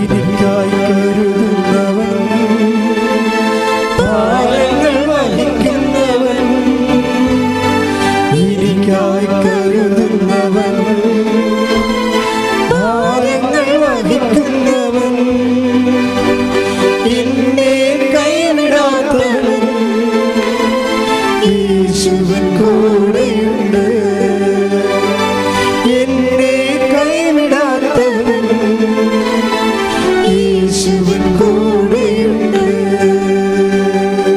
പരമദിവ്യകാരണത്തിന് നേരവും ആരാധനയും സ്തുതിയും പുകഴ്ചയും ഉണ്ടായിരിക്കട്ടെ. അപ്പോൾ ഇതിൻ്റെ വിഷയം വരുന്നത് നമ്മൾ കറക്റ്റായിട്ട് മനസ്സിലാക്കേണ്ടത്. Take the word of God again. അല്പവിശ്വാസി നീ സംശയിച്ച് എന്തിനാ? ശ്രദ്ധിക്കട്ടെ. ഹല്ലേലൂയ. ഹല്ലേലൂയ, ഹല്ലേലൂയ, ഹല്ലേലൂയ. യേശുവേ നന്ദി. ഹല്ലേലൂയ, ഹല്ലേലൂയ, ഹല്ലേലൂയ. മത്തായിയുടെ സുവിശേഷം 14-ാം അധ്യായം 31-ാമത്തെ വാക്യം. മത്തായി 14:31. ഉടനെ യേശു കൈനീട്ടി, ഉടനെ ഈശോ, വെറൈറ്റി പറഞ്ഞ ഉടനെ ഈശോ കൈനീട്ടി, ഉടനെ യേശു കൈനീട്ടി അവനെ പിടിച്ചുകൊണ്ട് അവനെ പറഞ്ഞു, പിടിച്ചുകൊണ്ട് പറഞ്ഞു, അല്പവിശ്വാസി, അല്പവിശ്വാസി, നീ സംശയിച്ചതെന്ത്? നീ സംശയിച്ചതെന്ത്? പ്രശ്നമാണ്. അപ്പോൾ ഇവിടുത്തെ പ്രോബ്ലം വന്നിരിക്കുന്നത് വിശ്വാസവും സംശയവും ഒരുമിച്ച് വസിക്കുന്ന ഒരു വിഷയമാണ്. അപ്പോൾ നമ്മളെപ്പോഴും ടാർഗറ്റ് ചെയ്യേണ്ടത് എന്തിനാണ്? വിശ്വാസം കുറഞ്ഞാൽ സംശയം കൂടിക്കൊണ്ടിരിക്കും. അപ്പോൾ ഈ സംശയത്തെ നമ്മൾ ടാർഗറ്റ് ചെയ്യണോ വിശ്വാസത്തെ ടാർഗറ്റ് ചെയ്യണോ എന്ന് ചോദിച്ചു കഴിഞ്ഞാൽ ഞാൻ പറയും സ്നേഹത്തെ ടാർഗറ്റ് ചെയ്യാൻ പറയും. എന്താ കാര്യം? ഈ പത്രോസ് ആദ്യം ഈ ആക്ഷൻ കാണിക്കുന്നത് ഒരു സ്വാതന്ത്ര്യത്തിൻ്റെ ഭാഗമായിട്ടാണ്. ആരിലുള്ള? യേശുവിലുള്ള സ്നേഹത്തിലുള്ള സ്വാതന്ത്ര്യമാണ്. ഇവിടെ എല്ലാം നടക്കണ ഇതാണ്. ഈ ഉടമ്പടിയിൽ ആൾക്കാർ ഹാർവസ്റ്റ് ചെയ്യുന്ന എല്ലാം വലിയ സ്നേഹിതന്മാരുമാണ് ദൈവത്തിൻ്റെ ഹാർവസ്റ്റ് ചെയ്യണത്. അത് കെസിയയുടെ സാക്ഷ്യം എന്ന് വെച്ച് കഴിഞ്ഞാൽ കെസിയയുടെ അപ്പൻ ജോലിക്ക് പോകും, പഴയതുപോലെ ആവും. പഴയതുപോലെ ആയി കുറച്ച് കാലം കഴിയുമ്പോൾ കെസിയയുടെ മകനെ കുഞ്ഞിനെ അതിനെ ഉടമ്പടിയിലുള്ളതാണത് ആ വിഷയം. അതാണ് ഉടമ്പടി എടുക്കാൻ പ്രധാനപ്പെട്ട കാരണം. ആ കൊച്ചു നിരങ്ങണില്ല, നിൽക്കണില്ല, നടക്കണില്ല. അപ്പോൾ നിരങ്ങത്തുമില്ല, നിൽക്കത്തുമില്ല, നടക്കത്തുമില്ല. ഇപ്പോൾ എല്ലാവരും പറഞ്ഞ് ഈ കൊച്ച് എപ്പോഴും ഇങ്ങനെ തന്നെയായിരിക്കും എന്ന് പറഞ്ഞു. പക്ഷെ അത് ഉടമ്പടി വെച്ചിട്ടുണ്ട്. എൻ്റെ കുഞ്ഞ് നടക്കണമെന്ന് ഈശോയോട് പറഞ്ഞിട്ടുണ്ട്. പക്ഷേ എന്താ പ്രോബ്ലം എന്ന് വെച്ച് കഴിഞ്ഞാൽ ഉടമ്പടിയിലൊക്കെ ഈ പ്രവർത്തനങ്ങളൊക്കെ നടക്കുന്നുണ്ടെങ്കിലും കൊച്ചിനൊരു മാറ്റമില്ല. പക്ഷേ കൊച്ചിന് മാറ്റമില്ലെന്ന് പറഞ്ഞുകൊണ്ട് ഉടമ്പടി ഉഴപ്പണില്ല. പല ആൾക്കാർക്കുള്ളൊരു കുഴപ്പം അതാണ്.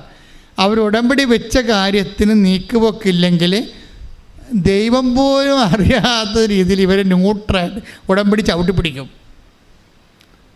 ഒന്നെങ്കിൽ രാവിലെ കൊടുക്കേണ്ട ഉടമ്പടി വെയിൽ താറട്ടെന്ന് വിചാരിച്ചുകൊണ്ടിരിക്കും. നിങ്ങൾ ഇപ്പോൾ പത്രം കൊടുക്കേണ്ടതാണ്. ചില ആൾക്കാർ വെയിലത്താണെങ്കിലും പത്രം കൊടുക്കും. ചില ആൾക്കാർ പറയും വെയിൽ താറട്ടെന്ന് പറയും. വെയിലും താറുമ്പോൾ ഞങ്ങളുടെ പത്രം ആറ്റിക്കൊണ്ടങ്ങനെ ഇരുന്നപ്പോൾ പറയുമ്പോൾ അപ്പോൾ വെയിൽ താറും. അപ്പോൾ ആരെങ്കിലും കൂടെ കൂട്ട് വരട്ടെന്ന് പറയും. ഇങ്ങനെ വാദപ്പനിക്കാർ ഒത്തിരി പേർ ഉടമ്പടി എടുത്തിട്ടുണ്ട്. അപ്പോൾ ദൈവത്തെ അറിയാമല്ലോ ഇതിൻ്റെ എല്ലാം സ്നേഹം അളക്കപ്പെടും. ചില ആൾക്കാർ വെയിലെങ്കിൽ വെയിൽ കർത്താവിൻ്റെ ജോലിയല്ലെന്ന് വിചാരിച്ചുകൊണ്ട് ചാടിക്കയറി കൊടുക്കും. ഇവരാണ് ഹാർവസ്റ്റ് ചെയ്യണത് ഇതിൻ്റെ അകത്ത്. കാര്യം നമ്മളുടെ സൗകര്യവും തഞ്ചവും താളവും ഒക്കെ വെച്ചുകൊണ്ട് ഉടമ്പടി ചെയ്യുമ്പോൾ സ്വാഭാവികമായിട്ട് നമ്മൾ തന്നെ ഉടമ്പടിനെ ചവിട്ടി പിടിക്കും, താത്തി കൊണ്ടുവരും, വർക്കൗട്ട് ചെയ്യത്തില്ല. കാര്യം നിങ്ങളുടെ സ്നേഹത്തിൻ്റെ ചൂട്, ദൈവത്തോടുള്ള വിഷയം, അത് ചെയ്താൽ മതിയല്ല, എപ്പോഴാലും ചെയ്താൽ മതിയല്ല എന്നാണ് നിങ്ങൾ വിചാരിക്കണത്. പക്ഷേ അതിൻ്റെ അർത്ഥം ഒക്കുമ്പോൾ ഒക്കട്ടെന്നാണ് വിചാരിക്കുന്നത്. അതിനർത്ഥം നിങ്ങൾക്ക് ദൈവത്തോടുള്ള സ്നേഹം തണുത്തു പോയെന്നാണ് എൻ്റെ അർത്ഥം. മറിച്ച് ദൈവത്തോട് സ്നേഹം തീഷ്ണമായിട്ട് നിൽക്കുന്ന ആൾക്കാരാണെങ്കിൽ ചൂടും മഴയും വെയിലും ഒന്നും നോക്കാതെ, ഇപ്പം ചിലരില്ല ഞായറാഴ്ച കുർബാനയ്ക്കില്ലേ, ഞായറാഴ്ച കുർബാനയ്ക്ക് വേണ്ടി എലി മാളത്തിൽ നിന്ന് പുറത്ത് പറന്ന് മേഘത്തോട്ട് നോക്കണ പോലെ നോക്കും, പുറത്തേക്ക് പിന്നെയും കുടയും പിടിച്ച് വരും, പുറത്തോട്ട് നോക്കും, പിന്നെ പോകാമെന്ന് നിൽക്കും, മഴ തോരട്ടെ എന്ന് പറയും. ഇങ്ങനെ തോർന്ന് അവരുടെ ഉദ്ദേശം എന്താ? മഴ തോർന്ന അനുസരിച്ചുകൊണ്ട് അവിടെ പ്രസംഗം തീരും, അപ്പോൾ എത്താം. അതാണ് ഉദ്ദേശിക്കണത്. മഴയാണെന്ന് നമ്മൾ പറയാനുണ്ടെങ്കിലും നമ്മുടെ ഉള്ളിലിരിപ്പ് എന്താണ്? നമുക്ക് നോക്കുമ്പോൾ ദൈവത്തിന് കുഴപ്പമില്ല. എന്താണ്? മഴയത് കൊണ്ടല്ലേ പോണത്, കുടയില്ലല്ലോ. അപ്പോൾ അതുകൊണ്ട് പക്ഷേ നമ്മുടെ ഉദ്ദേശം എന്താ? നമ്മുടെ ഉദ്ദേശം മഴ പമ്മെന്നനുസരിച്ചിട്ട് അവിടെ പ്രസംഗം കുർബാനൊക്കെ പോയെന്നുമായി മൊത്തം അവിടെ ഇരിക്കുകയും ചെയ്യേണ്ട. ഈ കള്ളക്കളികളെല്ലാം അപ്പം തന്നെ സ്കാൻ ചെയ്ത് പുറത്തു വരും. നിങ്ങൾ പണി മേടിക്കണം നിങ്ങൾ തന്നെ കാരണക്കാരാണേ. നിങ്ങളുടെ തന്നെ കള്ളത്തരങ്ങൾ കാരണമാണ് ഉടമ്പടിയിൽ ലാഗ് ചെയ്ത് പോണത്. എനിക്ക് കാലെ പിടിച്ച് പറയാനുള്ള കാര്യം, ഉടമ്പടി എടുക്കുന്നുണ്ടെങ്കിൽ ഇത് സത്യസന്ധമായിട്ട് പിന്നെ ദൈവത്തിൻ്റെ തിരുസന്നിധിയിൽ തോക്കാതെ നിൽക്കണം. എന്ന് വെച്ചാൽ നമ്മളായിട്ട് നമുക്കൊരു നെഗറ്റീവ് മാർക്ക് വീഴാത്ത രീതിയിൽ തീഷ്ണമായിട്ട് നിൽക്കുക. പ്രാർത്ഥിക്കുക, കർത്താവായ ദൈവമേ ഏത് സാഹചര്യത്തിലും ദൈവസ്നേഹത്തോടെ ശുശ്രൂഷ ചെയ്യാൻ എന്നെ സഹായിക്കണമേ. എന്നെ അഭിഷേകം ചെയ്യണം. ഹല്ലേലൂയ ഹല്ലേലൂയ ഹല്ലേലൂയ ഹല്ലേലൂയ ഹല്ലേലൂയ ഹല്ലേലൂയ.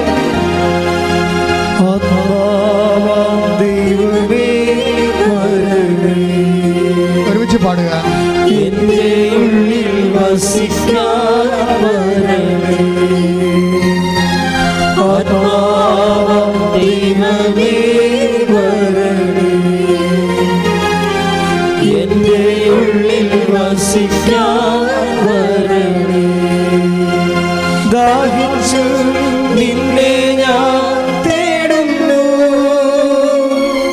സ്വർഗ്ഗം തുറന്നിറങ്ങി നീ വരണേ.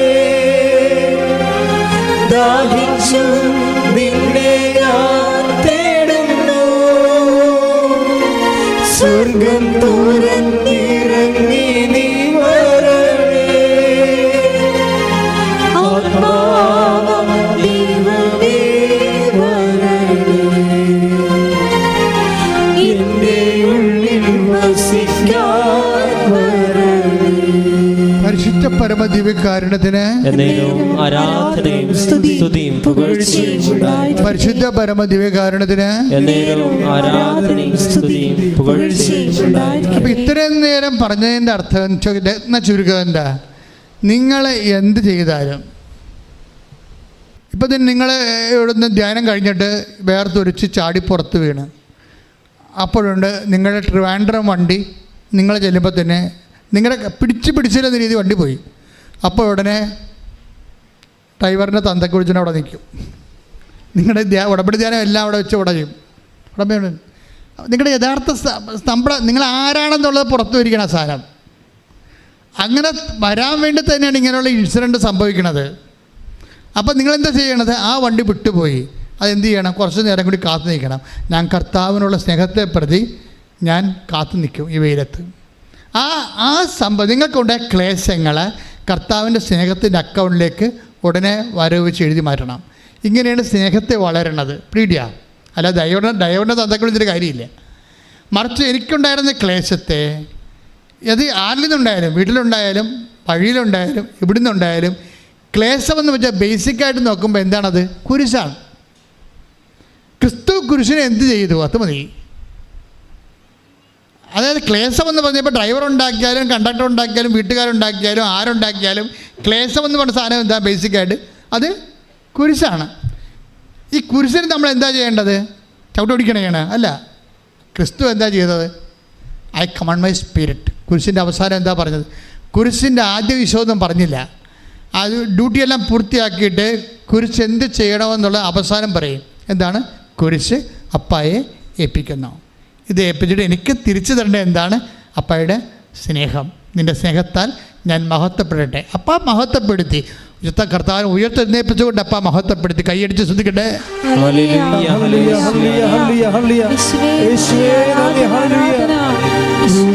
കണ്ടു സ്നേഹത്തെ ആഴമാർന്ന നിൻ മഹാത്യാഗത്തെ ക്രൂശിൽ കണ്ടു ഞാൻ നിൻ സ്നേഹത്തെ ആഴമാർന്ന നിൻ മഹാത്യാഗത്തെ പകരം എന്തോ നൽകും ഞാനിനി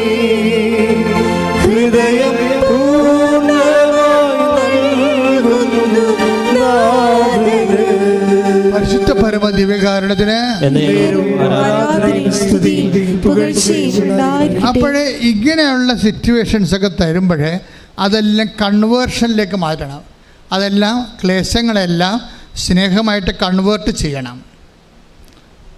ഇത് ആധ്യാത്മികമായ ഒരു മെറ്റാബോളിസ പ്രക്രിയ അവിടെ നടക്കുന്നത്. ഒരു പചന വ്യവസ്ഥയാണ് നമുക്ക്. ആ പചന വ്യവസ്ഥയിൽ കുരിശ് കൃപയായിട്ട് കൺവേർട്ട് ചെയ്യപ്പെടും. പക്ഷേ ക്ലേശമായിട്ടാണ് നമുക്കതിനെ കിട്ടണത്. നമ്മളതിനെ പാചകം ചെയ്താണ് ക്ലേശങ്ങളെ നമ്മൾ വിശ്വാസം, പ്രത്യാശ, സ്നേഹം മുതലായ ഇൻഗ്രീഡിയൻസ് ചേർത്തുകൊണ്ട്, അല്ലെങ്കിൽ പരിശുദ്ധാത്മാവിൻ്റെ തീ ചേർത്തുകൊണ്ട് ഈ ക്ലേശങ്ങളെ നമ്മൾ ദൈവസ്നേഹത്താൽ പാചകം ചെയ്യും. പാചകം ചെയ്തിട്ടാണ് ഇതിനെ കൃപയായിട്ട് കൺവേർട്ട് ചെയ്യണത്. അപ്പം അതുകൊണ്ട് ഉടമ്പടി ഒരു ജീവിത രീതിയാണ്, ജീവിത ധർമ്മമാണ്, അതുപോലെ ജീവിത ശൈലിയാണ്. അല്ല ഇവിടെ കൊണ്ടുവന്ന് എന്തെങ്കിലും എഴുതിയിട്ട് കെട്ടിത്താത്തിയിട്ട് പോകണമല്ല കേസ് കേട്ട്. അതിൻ്റെ പിന്നിലുള്ള അതിൻ്റെ പ്രക്രിയകൾ, അതിൻ്റെ ഭാഷ്യമാണ് ഞാൻ നിങ്ങളോട് പറയണത്. ഉടമ്പടിയുടെ പ്രക്രിയയുണ്ട്, അതിൻ്റെ ജീവിത രീതികളുണ്ട്, അതിൻ്റെ ഒരു ഭാഷ്യമാണ്. എന്ന് വെച്ചാൽ ഇതിൽ ഇൻ കേസ് നിങ്ങൾ അതിനാൽ ദൈവത്തിൻ്റെ സ്വന്തം പൈതലായിട്ട് അങ്ങോട്ട് കൺവേർട്ട് ചെയ്യപ്പെടും. ദൈവത്തിൻ്റെ സ്വന്തം പൈതലായി കഴിഞ്ഞാൽ പിന്നെ ഈ പ്രോബ്ലംസ് ഒന്നുമില്ല. എന്താ കാര്യം? നമ്മൾ മക്കളാണെങ്കിൽ അവകാശികളാണ്. അതിനെക്കുറിച്ച് നമുക്ക് നല്ല ബോധമുണ്ട്. കർത്താവിൻ്റെ സ്നേഹിതനാണെങ്കിൽ, കർത്താവിൻ്റെ സ്വന്തമാണെങ്കിൽ, അത് നീയാണെങ്കിൽ എനിക്കും കടലിൻ്റെ മീതെ നടക്കാനുള്ള അവകാശമുണ്ട്. കൈയടിച്ച് ശ്രദ്ധിക്കട്ടെ. ഹല്ലേലൂയ, ഹല്ലേലൂയ, ആരാധന. യേശുവേ ഹല്ലേലൂയ ഹല്ലേലൂയ ഹല്ലേലൂയ ഹല്ലേലൂയ ഹല്ലേലൂയ ഹല്ലേലൂയ യേശുവേ ഹല്ലേലൂയ ഹല്ലേലൂയ, യേശുവേ ആരാധന ആരാധന യേശുവേ ആരാധന. പരിശുദ്ധ പരമ ദിവ്യകാരുണ്യത്തിന്. ആരാധനയും സ്തുതിയും പുകഴ്ചയും ഉണ്ടായിരിക്കട്ടെ. അപ്പോൾ ഡോക്ടർ കെസ്യയോട് പറഞ്ഞു, ഈ കുട്ടി നടക്കാനുള്ള സാധ്യത കുറവാണെന്ന് പറഞ്ഞു. അതാണ്. പക്ഷേ പിറ്റേ ദിവസം ദിവ്യകാരുണ്യനാഥനെ നിത്യാരാധനയിൽ കെസ്യ കാണുന്നൊരു കാഴ്ചയുണ്ട്. അപ്പോൾ ഡോക്ടർ ഇങ്ങനെ പറഞ്ഞതിൻ്റെ സങ്കടം അവളുടെ മനസ്സിലുണ്ട് ഭയങ്കരമായിട്ട്. അപ്പോൾ ദിവ്യകാരുണ്യനാഥനെ കാണുമ്പോൾ കെസ്യ പറയും, ഞാൻ ഉടമ്പടിയുടെ കാര്യം അമ്മ നിന്നോട് പറഞ്ഞിട്ടില്ല എന്ന് ചോദിക്കും. ആ ഒരു ഡയലോഗിൻ്റെ പോക്ക്, കമ്മ്യൂണിക്കേഷൻ്റെ പോക്ക് കണ്ട, ഇതിൻ്റെ സ്നേഹത്തിൻ്റെ ലെവൽ കണ്ട. ഈശോനെ ദിവ്യകാരുണ്യനാഥനെ കണ്ടപ്പോൾ കെസ്യ ചോദിക്കുന്നത് എന്താണ്? ഞാൻ അമ്മയെടുത്ത് ഉടമ്പടി എടുത്തായിരുന്നു, ആ കാര്യം അമ്മ നിന്നോട് പറഞ്ഞിട്ടുണ്ടോ എന്ന് ചോദിക്കും. എന്താ കാര്യം? പറഞ്ഞിട്ടുണ്ടോ ഇല്ലയോ എന്നല്ല, അവളുടെ കുഞ്ഞിന് മാറ്റമൊന്നുമില്ല. അപ്പം അമ്മ പറഞ്ഞിട്ടില്ല എന്നാണ് ഇവിടെ പറയണത്. എന്നിട്ട് പിന്നീട് ഇവിടെ കണ്ണു നിറഞ്ഞുകൊണ്ട് ഈശോയോട് ചോദിക്കും, ഈശോ എൻ്റെ അമ്മ പറഞ്ഞിട്ടുണ്ടെങ്കിൽ എൻ്റെ ഉടമ്പടിയെ നീ ഓർക്കുന്നുണ്ടോ?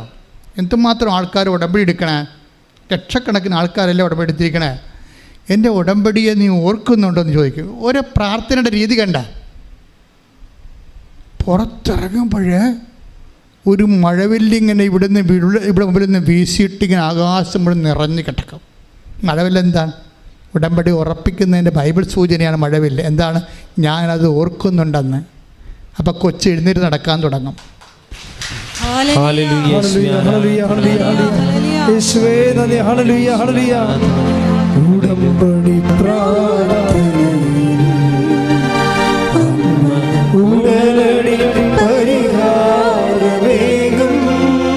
മഴവില്ലേ? മഴവില്ല. ഉടമ്പടി പ്രാർത്ഥനയിൽ ഉടനടി പരിഹാരമേകും. അവൻ പറയുന്നതും ചെയ്തിടുകിൽ ജീവിതം ധന്യമായി തീർന്നിടും. അവൻ പറയുന്നതും ചെയ്തിടുകിൽ ജീവിതം ധന്യമായി തീർന്നിടും. ഉൽപ്പത്തിയുടെ പുസ്തകം 9-ാം അധ്യായം 16-ാമത്തെ വാക്യം. 29:16. മേഘങ്ങളിൽ മഴവില്ല് തെളിയുമ്പോൾ ഭൂമുഖത്തുള്ള എല്ലാ ജീവജാലങ്ങളുമായി ചെയ്ത എന്നേക്കുമുള്ള ഉടമ്പടി ഞാൻ ഓർക്കും. Oh, praise the Lord.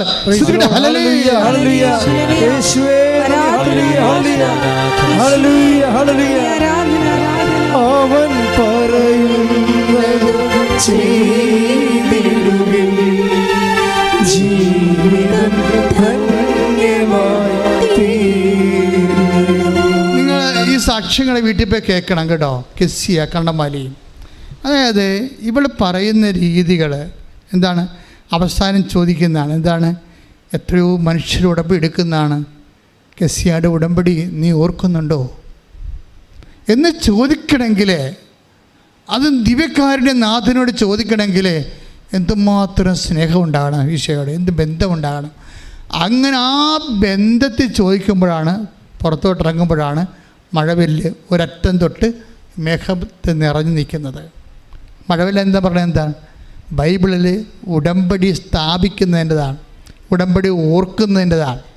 ആ ഓർക്കുന്ന ചോദ്യത്തിന് ദൈവം ആ വാക്കിൽ തന്നെ ഉൽപ്പത്തി 9:16 അനുസരിച്ച് കൊണ്ട് ഈ മഴവില്ല് മേഘങ്ങളിൽ കാണുമ്പോൾ നീ മനസ്സിലാക്കണം, ഞാൻ എനിക്കും തമ്മിൽ സ്ഥാപിച്ച ഉടമ്പടി ഞാൻ ഓർക്കുമെന്ന്. ആ ഓർമ്മയെന്ന് പറഞ്ഞാൽ എന്താണ്? കൊഞ്ച് എഴുന്നേറ്റ് നടക്കണതാണ്. ഇത് കഥ മാത്രമല്ലല്ലോ, കൊച്ചു എഴുന്നേറ്റ് നടക്കുന്നുണ്ടല്ലോ. അത് നിൽക്കത്തില്ലെന്ന് പറഞ്ഞ കൊച്ച് എഴുന്നേറ്റ് നടക്കാൻ തുടങ്ങി അന്ന് മുതൽ. ശ്രുതിക്കട്ടെ. ഹല്ലേലൂയ, ഹല്ലേലൂയ, ഹല്ലേലൂയ, ഹല്ലേലൂയ, ഹല്ലേലൂയ. ആരാധന, ആരാധന. ഹല്ലേലൂയ, ഹല്ലേലൂയ. മിഴികൾ നിറയുമ്പോൾ അമ്മ മഴവില്ലായി തെളിയും. മൊഴികൾ നിറയുമ്പോൾ എന്നോട് സ്വരമായി തീർന്നിടും. മിഴികൾ നിറയുമ്പോൾ അമ്മ മഴവില്ലായി തെളിയും.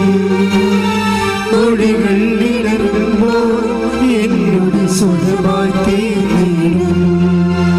ദുഃഖമകന്നിടുവാനമ്മേ പ്രാർത്ഥിച്ചിടണമേ.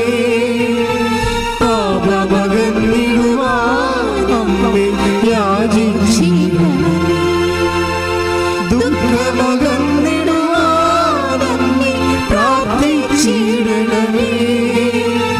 പാപമകന്നിടുവാനമ്മേ യാചിച്ചിടണമേ. അമ്മേ. അമ്മേ, എൻ്റെ അമ്മേ, എൻ്റെ ഈശോയുടെ അമ്മേ. അമ്മേ, എൻ്റെ അമ്മേ, എനിക്ക് ഈശോ തന്നൊരമ്മേ. അമ്മേ. അമ്മേ, എൻ്റെ അമ്മേ, എൻ്റെ ഈശോയുടെ അമ്മേ. അമ്മേ, എൻ്റെ അമ്മേ, എനിക്ക് ഈശോ തന്നൊരമ്മേ. അമ്മേ. അമ്മേ, എൻ്റെ അമ്മേ, എൻ്റെ ഈശോയുടെ അമ്മേ. അമ്മേ, എൻ്റെ അമ്മേ, എനിക്ക് ഈശോ തന്നൊരമ്മേ. അമ്മേ, എൻ്റെ അമ്മേ. അമ്മേ, എൻ്റെ അമ്മേ, എൻ്റെ ഈശോയുടെ അമ്മേ.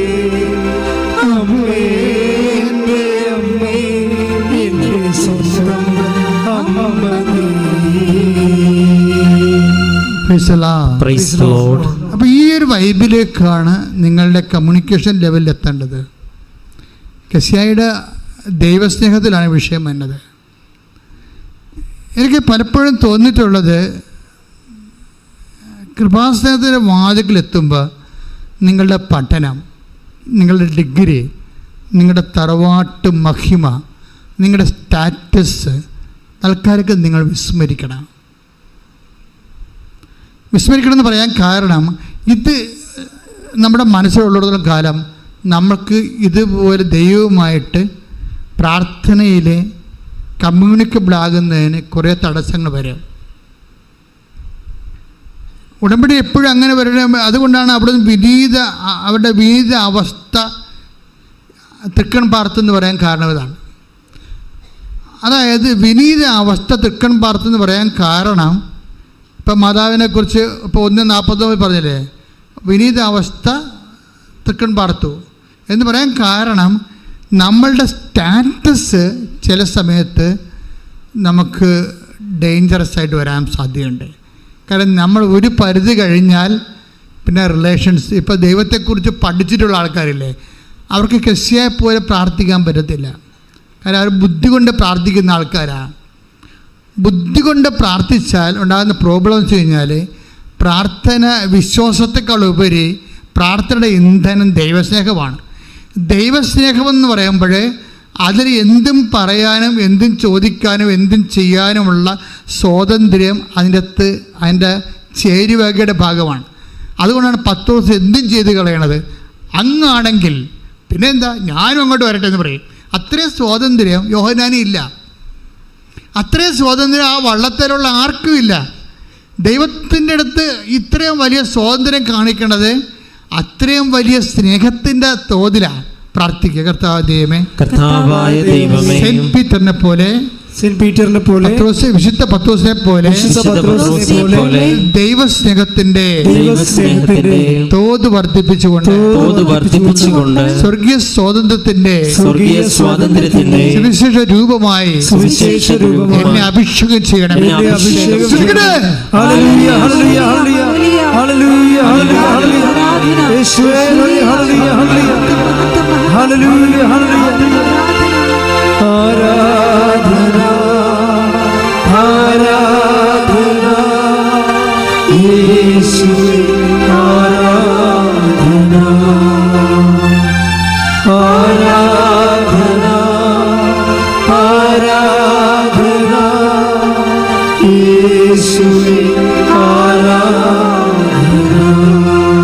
പരിശുദ്ധ പരമ ദിവ്യകാരുണ്യത്തിന്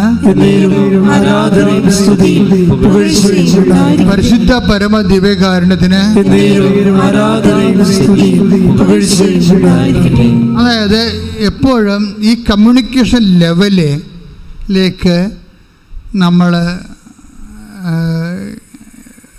കീപ്പ് ചെയ്യാൻ വേണ്ടി പ്രത്യേകം ശ്രദ്ധിക്കണം.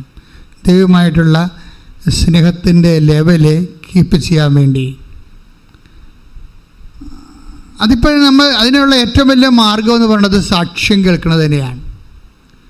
ഇപ്പോൾ ഒരു ദിവസം നമ്മൾ 25 സാക്ഷ്യം അപ്പ് ചെയ്യുന്നുണ്ട്. ഇൻഡിവിജ്വലായിട്ട് 10 സാക്ഷ്യം, കളക്റ്റീവായിട്ട് 15 സാക്ഷ്യം, അങ്ങനെയാണ് 25 സാക്ഷ്യം ഒരു ദിവസം അപ്പ് ചെയ്യാണ്. ഓരോ സാക്ഷ്യവും ഓരോ ബൈബിളാണ്.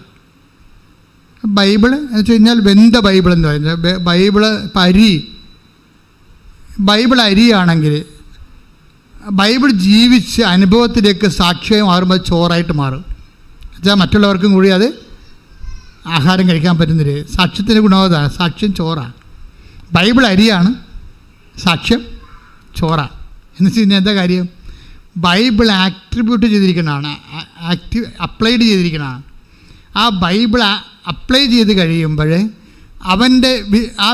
അപ്ലൈ ചെയ്യുന്ന വ്യക്തിയുടെ വിശ്വാസം, അപ്ലൈ ചെയ്യുന്ന വ്യക്തിയുടെ സ്നേഹം, അപ്ലൈ ചെയ്യുന്ന വ്യക്തി പ്രത്യാശ, അതിനകത്ത് അവരുടെ ലെവലിലെ പ്രത്യാശ അതിനകത്ത് ഇൻവെസ്റ്റ് ചെയ്യും. ഇതിലാണ് ഈ പാചകം ചെയ്ത് കഴിയുമ്പോഴാണ് അവർക്കൊരു സാക്ഷ്യ അനുഭവം, ദൈവത്തെ അവർക്ക് അനുഭവിക്കാൻ പറ്റുന്നത്. ദൈവത്തെ അനുഭവിക്കാനെങ്കിൽ എപ്പോഴും നമുക്ക് ഒരു ഇഷ്യൂ ബേസ്ഡ് ആയിട്ടുള്ള, ഉടമ്പടി അഡ്രസ്സ് ചെയ്യണത് ഇഷ്യൂ ബേസ്ഡ് ആയിട്ടുള്ള ഒരു ജീവിതത്തിൽ ദൈവത്തെ അനുഭവിക്കുന്ന രീതികളാണ്. ഉടമ്പടി നമ്മൾ അഡ്രസ്സ് ചെയ്യണത് ഇഷ്യൂ ബേസ്ഡ് ആയിട്ടുള്ള ജീവിതത്തിൽ ദൈവത്തെ അനുഭവിക്കുന്ന രീതികളാണ്. അത് ഭയങ്കര തീക്ഷ്ണമായിരിക്കും. എന്താ കാര്യം വെച്ചാൽ, വേണേ ഒരു പായൊക്കെ എടുത്തുകൊണ്ട് വെറുതെ യോഗ ഇരിക്കണ പോലെ ഇരുന്ന് നമുക്ക് ഏതെങ്കിലും വചനമൊക്കെ ധ്യാനിച്ചും അത് പിന്നെയും പറഞ്ഞുമൊക്കെ ഒരു ബൗദ്ധികമായിട്ടുള്ള ആശയപരമായ അനുഭവങ്ങൾ ഉണ്ടാക്കാം. പക്ഷേ ഇറങ്ങി പ്രവർത്തിക്കാൻ പറ്റത്തില്ല. ഈ ലോകത്ത് ഇറങ്ങി പ്രവർത്തിച്ചിരിക്കുന്നവർ, കർത്താവിന് വേണ്ടി ഇറങ്ങി പ്രവർത്തിച്ചിരിക്കുന്ന എല്ലാവരും, അതാണ് നമ്മൾ ക്ലാസ് റൂമിൽ ഇന്ന് ഈ പ്രഭുത്വ സഭയുടെ ഒരു കുഴപ്പം. ഇത് മിക്കവാറും ക്ലാസ് റൂമിൽ കെട്ടിക്കിടക്കുന്ന വെള്ളം പോലെയാണ്. അത് കറക്റ്റായിട്ട് കൈകാര്യം ചെയ്യുന്നില്ല എന്നുണ്ടെങ്കിൽ എൻ്റയർ ലോകത്തിന് അതുകൊണ്ട് പ്രായോഗികമായിട്ടുള്ള പ്രയോജനം ഉണ്ടാകത്തില്ല. വെച്ചാൽ യേശുവിനെ അറിയിക്കുക, ലോകത്തിൽ യേശുവിനെ കൈമാറുക, മറ്റുള്ളവരുടെ മുമ്പിൽ യേശുവിൻ്റെ സാക്ഷിയായി ജീവിക്കുക. ചിലപ്പോൾ 5-6 പേരുടെ മുമ്പിലൊക്കെ സാക്ഷിയായിട്ട് ജീവിക്കാം. അങ്ങനെയല്ല. ഉടമ്പടിയിലൊരു സാക്ഷ്യം പറയുമ്പോൾ അതൊരു 50,000 പേര് കണ്ടാൽ നീ 50,000 പേരുടെ മുമ്പിൽ കർത്താവിൻ്റെ സാക്ഷിയാണ്. 50,000 പേര്. അപ്പം നിങ്ങളെന്താ പറയേണ്ടത്? കർത്താവേ, ഈ വർഷം 2024 ഒരു 10 ലക്ഷം പേരുടെ മുമ്പിൽ നീ എന്നെ സാക്ഷിയാക്കണമേ.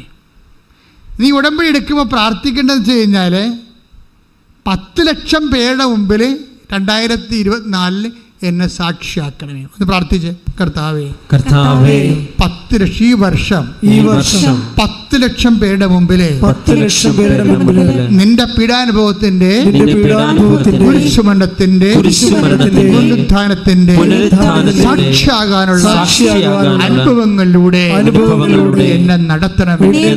ശ്രദ്ധിക്കട്ടെ.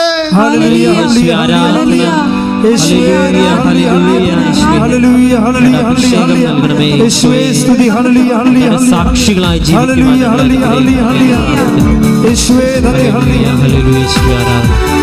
കരങ്ങളടിച്ചുകൊണ്ട് പാടാം. കൃപയാലേ കൃപയാലേ കൃപയാലനുദിനവും കൃപയാലേ കൃപയാലേ കൃപയാലനുദിനവും ബലഹീനതയിൽ ബലമേകി ബലവാനായോ നടത്തിടുന്നു. ബലഹീനതയിൽ ബലമേകി ബലവാനായോ നടത്തിടുന്നു.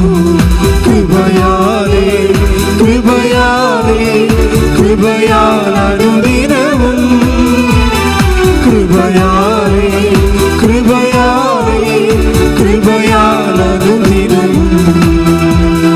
പരിശുദ്ധ പരമദിവ്യകാരുണ്യത്തിന് ആരാധനയും സ്തുതിയും പുകഴ്ചയും ഉണ്ടാകട്ടെ. നേരത്തെ ഞാനൊരു സാക്ഷ്യം പറഞ്ഞില്ലേ? എന്താ പറഞ്ഞത്? ഒരു മോളയുടെ മാതാവ് പറഞ്ഞു. എന്താ പറഞ്ഞത്? അവൾ ഉടമ്പടി ചെയ്തപ്പോൾ തന്നെ അവരുടെ പുറമ്പോക്ക് ഭൂമി വിധേയമായി. അത് 2 ദിവസത്തിനുള്ളിൽ സംഭവിച്ചതാണ്. അത് കഴിഞ്ഞപ്പോൾ മാതാവ് എന്താ പറഞ്ഞത്? ഞാൻ അതിനൊക്കെ കൊടുത്ത് ലോൺ എടുത്തിട്ട് കടങ്ങൾ പരിഹരിക്കാൻ പറഞ്ഞു. കടങ്ങൾ പരിഹരിച്ച് കഴിഞ്ഞപ്പോൾ കമ്മ്യൂണിക്കേഷനാണ് നമ്മുടെ സബ്ജക്റ്റ്. എന്താണ്? കവനൻ്റ് ആൻഡ് കമ്മ്യൂണിക്കേഷൻ, ഉടമ്പടിയും അതായത് വിനിമയവും. അപ്പോൾ എന്താ സംഭവം എന്ന് വെച്ച് കഴിഞ്ഞാൽ, അത് കഴിഞ്ഞപ്പോൾ ഇവരോട് പറഞ്ഞ് 15 രൂപ അടച്ച്. അപ്പോൾ പറഞ്ഞത് എന്താണ്? നീ പോയി തിരിച്ച് വാങ്ങിക്കുക പട്ടയം മേടിക്കാൻ വേണ്ടി മാതാവ് പറഞ്ഞ പോലെ ഓടി. അവളുടെ പേര് ഇവിടെ എടുത്തിട്ടുണ്ട്. അതായത് പുഷ്പ, കാസർഗോഡ്. ഈ ആഴ്ചത്തെ സാക്ഷിയാണ്. അപ്പോഴേ എന്നെ സംഭവിച്ചു കഴിഞ്ഞാൽ, അവളവിടെ ചെന്നപ്പോഴാണ് മാനേജറിനോട് പട്ടയം ചോദിച്ചപ്പോൾ മാനേജർ പറഞ്ഞ് പട്ടയം തരാം, പൈസ എല്ലാം അവിടെ എടുത്ത പൈസ മൊത്തം അടക്കുക. അപ്പോഴാണ് ഇവിടെ ചമ്മിപ്പോയത്. മാതാവേ എന്നെ ചമ്മിച്ചാന്ന് ചോദിച്ചു. അതാ കമ്മ്യൂണിക്കേഷൻ. ഉടനെ അവിടെ ഇരുന്ന് ചോദിക്കും, മാതാവേ എന്നെ ചമ്മിച്ചാ, നീ പറഞ്ഞു കേട്ടല്ലോ ഞാൻ വന്നത്. അപ്പോൾ അവൾ തിരിച്ചടക്കുമ്പോൾ മാനേജർ തിരിച്ച് വിളിച്ചിട്ട് മാതാവ് പറഞ്ഞ പോലെ പട്ടയം എടുത്ത് കൈ കൊടുക്കും. ഈ സാക്ഷ്യം ഇങ്ങനെ ഇത് പൊക്കുന്ന രസമാണിതിൽ.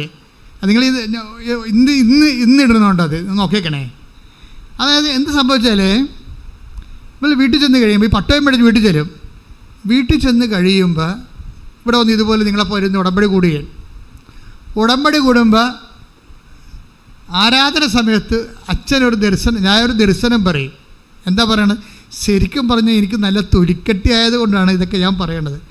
കർത്താവ് എൻ്റെ മനസ്സിൽ തോന്നിച്ചാൽ ആ സമയത്ത് അത് പറയണ സമയത്ത് ചെയ്തിരിക്കും. പിന്നെ വന്നത് പോലെ ഞാൻ തെറ്റൊന്നും ചെയ്യത്തില്ലല്ലോ. അപ്പോൾ മാതാവ് അല്ലെങ്കിൽ ഈശോ തോന്നിക്കണല്ലേ ചെയ്യണത്. അല്ലെങ്കിൽ മറ്റുള്ള അച്ഛന്മാരെന്നെ കളിയാക്കുക, മറ്റുള്ളവരെന്നെ ട്രോളുക, അത് ഞാൻ നോക്കത്തില്ല. ഞാൻ എന്താ പറഞ്ഞത്? അതായത് 12655 ഫോൺ നമ്പരോട് സൂക്ഷിക്കുക. ഇത് വല്ലൊരു ആൾക്കാരെ കിട്ടിയ വല്ലവരും പറയത്തില്ല, ചുമ്മാ തോന്നിയായിരിക്കും വിചാരിക്കും. പക്ഷേ എനിക്ക് ഡിസൈൻമെൻറ്റിൽ അത് കർത്താവിൻ്റെ മെസ്സേജാണെന്ന് തോന്നി. 12655. അപ്പോഴേ ഇതിൻ്റെ അകത്തിരുന്ന് ഈ നമ്മൾ പറഞ്ഞ പുഷ്പ ഇതിന് തിരിപ്പുണ്ടായിരുന്നു. പുഷ്പ പറയും, ഇത് എൻ്റെ ഫോൺ നമ്പറാണല്ലോ. അതാ വിഷയം. കമ്മ്യൂണിക്കേഷൻ ഫോൺ കണ്ടില്ല, കവനൻ്റെ കമ്മ്യൂണിക്കേഷൻ. ഈ 126 എൻ്റെ നമ്പർ അവസാനിക്കണത്. എൻ്റെ ചേട്ടൻ്റെ നമ്പർ അവസാനിക്കുന്നത് 55. അപ്പോൾ ഇവിടെ ഇന്ന് ഭർത്താവിനോട് പറയും, ഇന്ന് കർത്താവ് കൃപാസനത്തിൽ വെച്ച് നമ്മുടെ കാര്യം പറഞ്ഞിട്ടുണ്ട്, നമുക്കെന്തോ സംഭവിക്കാൻ പോകുന്നുണ്ട്, നല്ല കാര്യം. അപ്പോൾ 126 എൻ്റെ നമ്പരാണ്, 55 ചേട്ടായിയുടെ നമ്പരാണ്. അപ്പോൾ ഉടനെ ഷൈജു വന്നുമ്പോൾ ഹസ്ബൻഡ് ചോദിക്കും, നമുക്ക് ലോട്ടറി അടിയിരിക്കും അല്ലേ? അതെനിക്കറിയാൻ പറഞ്ഞു പറയും. കാര്യം വേറെ മാർഗമൊന്നുമില്ല. പെര വെക്കാൻ വേണ്ടി വീട് വെക്കാൻ വേണ്ടിയാണേ. വീട് വെക്കാനുള്ള കാരണം എന്താണെന്നറിയാമല്ലോ? വീട് വെക്കാൻ കാരണം വെച്ച് കഴിഞ്ഞാൽ ഇവള് അടുക്കളയിൽ ഇരിക്കുമ്പോൾ മാതാവ് പറയും, ഇവിടെ ഇരുന്ന് കടുക് പൊട്ടിക്കല്ലേ, ഇപ്പം കടുക് പൊട്ടിച്ചോണ്ടിരിക്കുക, പറയിട്ടുകൊണ്ടിരിക്കുകയാണ്, നീ അങ്ങോട്ട് ചെന്നേ ഭർത്താവിൻ്റെ അടുത്ത് ചെല്ലേ. ഉടനെ ഇവിടെ ചെല്ലുമ്പോൾ കർത്താവ് കിഴക്കോട്ട് നോക്കി ഇരിക്കുന്ന, ബാക്കിൽ പാമ്പിരിക്കണം. അവൾ ന്യൂട്രായിട്ട് ചേട്ടനെ വിളിച്ച് എഴുന്നേപ്പിച്ച് മാറ്റി ഓടുന്നു, മാറ്റിയിട്ട് പാമ്പിനെ തലിക്കൊന്നു കളയും. പിന്നെ വേറെ ഒരു ദിവസം നോക്കുമ്പോൾ പാമ്പ് വീടിൻ്റെ മുകളിൽ കുത്തിയിരിക്കണം, വലിയ പാമ്പ്. അപ്പോൾ ഇവർക്ക് കരച്ചിലാവും, കർത്താവ് ഈ പുറംപോക്കിൽ നിന്ന് എവിടെയെങ്കിലും പോയി ജീവിക്കേണ്ടി വരും. അടച്ചുറപ്പുള്ള വീടില്ലാത്തത് കൊണ്ടല്ലേ ഈശോ ഇങ്ങനെ വന്നു പോണത്. അപ്പോൾ വീടില്ലെന്ന് പറഞ്ഞ് ഇവിടെ ഉടമ്പടി വെച്ചിട്ടുണ്ട്. പാമ്പ് പല പ്രാവശ്യമായിട്ട് വന്നുകൊണ്ടിരിക്കുകയാണ്. അപ്പോൾ ഈ പാമ്പ് വരുമ്പോഴൊക്കെ ഇവൾ ഈശോയോടാണ് പറയണത്, വേറെ ആരോടും പറയത്തില്ല, വേറെ ആരും പറയാനില്ല. അതാണ് പ്രശ്നം. അപ്പോൾ ഇവിടെ വന്നിട്ട് ഇവിടെ ഈ പാമ്പൊക്കെ കയറി ഇനി എന്ത് ചെയ്യാനാണ്, എവിടെയെങ്കിലും പോയി താമസിക്കണ്ടേ, ഇവിടെ എങ്ങനെ ജീവിച്ച കുഞ്ഞുങ്ങൾ. അപ്പോൾ ഇവളുടെ സങ്കടക്കാരെന്ന് വെച്ചാൽ പ്രശ്നം വെച്ച് കഴിഞ്ഞാൽ, അതായത് ഈ പുഷ്പയുടെ പ്രോബ്ലം വെച്ചാൽ 2-3 കുഞ്ഞുങ്ങളെ മറ്റോ ഉണ്ട്. ഈ കുഞ്ഞുങ്ങൾക്ക് അടുത്ത് ഉടത്തിക്കിട്ട് പാവം ഒരു രാത്രി മൊത്തം ആ കുഞ്ഞുങ്ങളുടെ ഇവിടെ ട്യൂബ് ലൈറ്റ് വിട്ടിരിക്കും അവിടെ. എന്താ കാര്യം? പാമ്പ് വരുന്ന സ്ഥലമാണ് അവിടെയൊക്കെ. പാമ്പ് സമയത്ത് വരുന്നതെന്ന് അറിയത്തില്ലല്ലോ. അങ്ങനെ പറയും, എത്ര ഉറക്കവിൻ്റെ പോയിട്ടുണ്ടെന്നറിയാമോ ഈ കുഞ്ഞുങ്ങളെ വളർത്തി. പക്ഷേ എവിടെ പോകാനാണ്, ആര് കാശ് തരാനാണ്, എങ്ങനെ ജീവിക്കും? അങ്ങനെയാണ് വന്ന് ഉടമ്പടി എടുത്തിട്ട് വീടിൻ്റെ കാര്യമൊക്കെ എഴുതിയിട്ടിട്ടുണ്ട്. അപ്പോഴാണ് പാമ്പിൻ്റെ വിഷയം വീണ്ടും രൂക്ഷമാണ്. അപ്പോൾ അതിനിടയ്ക്ക് എങ്ങനെ ജീവിക്കും, എവിടെ പോകും, എങ്ങനെ വീട് വെക്കുമ്പോഴാണ് ഇന്ന് ചിന്തിക്കുമ്പോൾ മാതാവ് പറഞ്ഞത്, പട്ടയം റെഡി ആയിട്ടുണ്ട്, പോയി മേടിച്ചുകൊണ്ട് പോരാൻ പറയും. പട്ടയം മേടിച്ചുകൊണ്ട് വീട്ടിൽ കൊണ്ടുവന്ന് വെക്കും. പക്ഷേ വീട് വെക്കാൻ പട്ടയം കൊണ്ട് പറ്റത്തില്ലല്ലോ. അപ്പോൾ പട്ടയം പിടിച്ചിരിക്കുന്ന സമയത്ത് പെട്ടെന്ന് ഇവിടെ 126-55 ഈ നമ്പർ ഉള്ളവർ സൂക്ഷിക്കാൻ പറയും. കർത്താവ് നിങ്ങളോട് സംസാരിക്കാറുണ്ടെന്ന് പറയും. അത് നോക്കുമ്പോൾ അവളുടെ നമ്പറാണ് 126, ചേട്ടൻ്റെ നമ്പർ 55 അവസാനിക്കുന്നത്.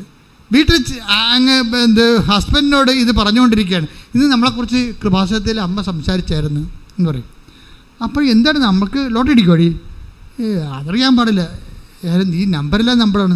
ഇങ്ങനെ ഇവർ ഭർത്താവും ഭാര്യയും കൂടി എങ്ങനെ ജീവിക്കും, ഇതെന്താണ് എൻ്റെ അർത്ഥം എന്നൊക്കെ ചിന്തിച്ചുകൊണ്ടിരിക്കുന്ന സമയത്ത് പെട്ടെന്ന് ഈ ഫോൺ നമ്പർ 126 റിങ് ചെയ്യും. റിങ് ചെയ്തപ്പോൾ ഉടനെ അവിടുന്ന് പരിചയമുള്ള ആൾ വിളിക്കും. ഒരു 2 കിലോമീറ്റർ അകലെയുള്ളവർ, നിങ്ങൾ ഭാര്യയും ഭർത്താവ് ഉടനെ എൻ്റെ അടുത്ത് വരാൻ പറയും.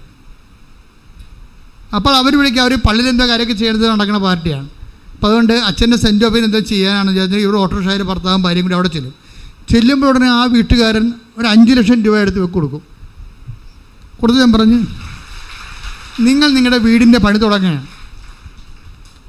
എൻ്റെ മകൾ ഇപ്പോൾ 10ാം ക്ലാസ്സിലാണ്, അവളെ കല്യാണം കഴിക്കുന്ന സമയത്ത് ഈ കാശ് തിരിച്ചു തന്നാൽ മതി, അത്രയും നിങ്ങൾക്ക് മറിക്കാൻ പറ്റും, വീടിൻ്റെ പണി തുടങ്ങാൻ പറ്റും. അങ്ങനെ ഒരു സ്റ്റോറി പണം പോക്കുണ്ടല്ലേ.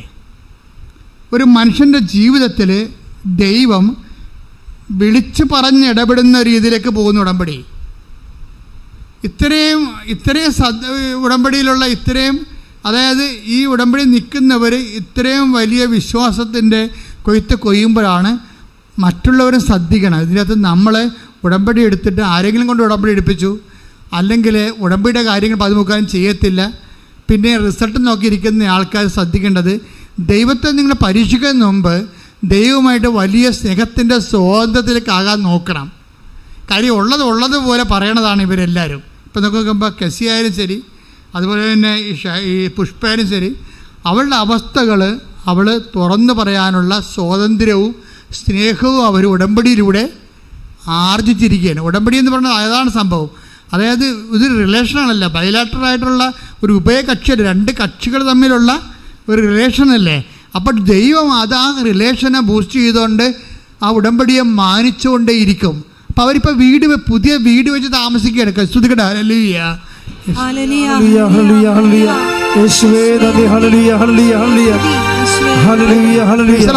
ഇനി വീട് വെക്കാമെന്ന വേറെ രസമുണ്ട്. ഇതിൻ്റെ ഇടയ്ക്ക് പുഷ്പ പറയവേ, കർത്താവേ എനിക്കറിയാം നീയാണ് എനിക്ക് വീട് തന്നതെന്ന് എനിക്കറിയാം, പക്ഷേ എനിക്ക് അത് കേൾക്കാൻ ഭയങ്കര സന്തോഷമാണ്. നീയാണെന്നുള്ളത് എനിക്കൊരു അടയാളം തരാൻ പറയും. ആൾക്കാർ കമ്മ്യൂണിക്കേറ്റ് ചെയ്യുന്ന രീതിയല്ല. നമ്മുടെ വിഷയം എന്താണ്? Covenant communication. അപ്പോൾ എന്നിട്ട് കർത്താവിനോട് പറയും, നീയാണ് ഇപ്പോഴേ ഈ 5 ലക്ഷം രൂപ അങ്ങനെ കൊണ്ട് തടിയിച്ചതെന്ന് എനിക്കറിയാം, അതിനെനിക്കൊരു അടയാളം തരാൻ പറയും. നീയാണോ ഉള്ളതെന്ന്. ഉടനെ ഒരു വീട് പണിയാനുള്ള ആൾക്കാരെ വിളിച്ചുകൊണ്ട് വരുമ്പോൾ വീട് പണിയാൻ തുടങ്ങുമ്പോൾ അവരിങ്ങനെ മരപ്പണി തുടങ്ങാൻ നേരത്തെ സാധനം ചീട് തെറിപ്പിക്കുന്ന പരിപാടി ഉണ്ടല്ലോ. അപ്പോൾ അതങ്ങനെ ആ വർക്ക് ചെയ്യാൻ വേണ്ട സമയത്ത് വരുമ്പോൾ ഈ പണിക്കൻ പറയും, ഒരു നിമിഷം ഞാനൊരു വിശ്വാസ പ്രമാണം ചൊല്ലിയിട്ട് ചെയ്യാൻ ആണ് ആഗ്രഹിക്കുന്നത്, ഞാൻ വിശ്വാസ പ്രമാണം ചൊല്ലിട്ടെന്ന് ചോദിക്കും. അപ്പോൾ അതൊക്കെ പഠിക്കാൻ ക്രിസ്ത്യാനി അല്ല. അതാണ് വിഷയം. വിളിച്ച ആളറി വിശ്വാസ പ്രമാണം ചൊല്ലട്ടെന്ന് ചോദിക്കുന്ന ആളാരാണ്? Is not a Christian. അതൊരു അടയാളമാണ്. അതൊരു അടയാളമാണ് എന്ന് വെച്ച് കഴിഞ്ഞാൽ ഞാൻ തന്നെയാണ് നിന്നെക്കൊണ്ട് ഈ വീട് ചെയ്യിക്കണമെന്ന് അടയാളം ചോദിച്ചപ്പോൾ അടയാളം കൊടുക്കുന്നതാണ്. അപ്പോൾ ദൈവത്തിൻ്റെയൊക്കെ ഒരു രീതി എന്ന് അതായത് ഇപ്പോൾ ഈ ദൈവത്തെക്കുറിച്ചൊക്കെ ചില ആൾക്കാർ സംസാരിക്കണില്ലേ, ദൈവം ഇല്ല എന്നൊക്കെ പറയാം. അവർ ശരിക്കും പറഞ്ഞാൽ അത് ബൈബിൾ വരെ പറയണ വിഡ്ഢിയാന്മാരെന്നാ. എന്താ കാര്യം? അവർക്ക് പ്രാർത്ഥിച്ച അനുഭവമില്ലല്ലോ.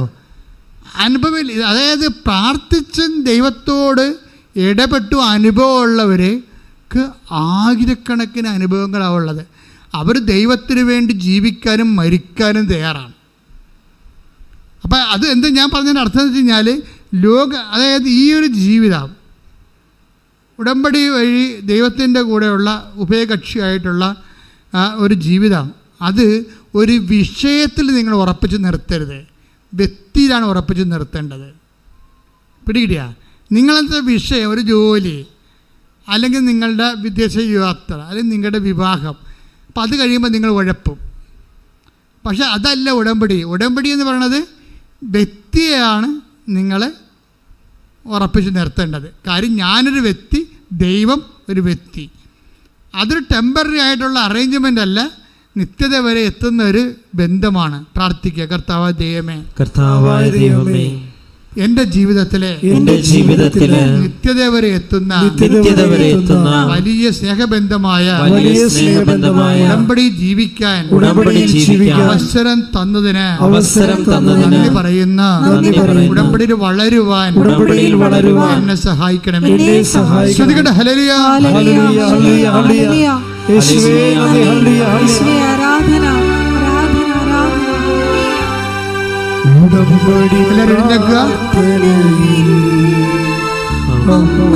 ഉടനടി പരിഹാരമേകും ഉടമ്പടി പ്രാർത്ഥനയിൽ അമ്മ ഉടനടി പരിഹാരമേകും അവൻ പറയുന്നത് ചെയ്തിടുകയും ജീവിതം ധന്യമായി തീർന്നിടും. എൻ്റെ പ്രിയപ്പെട്ടവരെ, രോഗസൗഖ്യ പ്രാർത്ഥനയിലേക്ക് നമ്മൾ പ്രവേശിക്കുകയാണ്.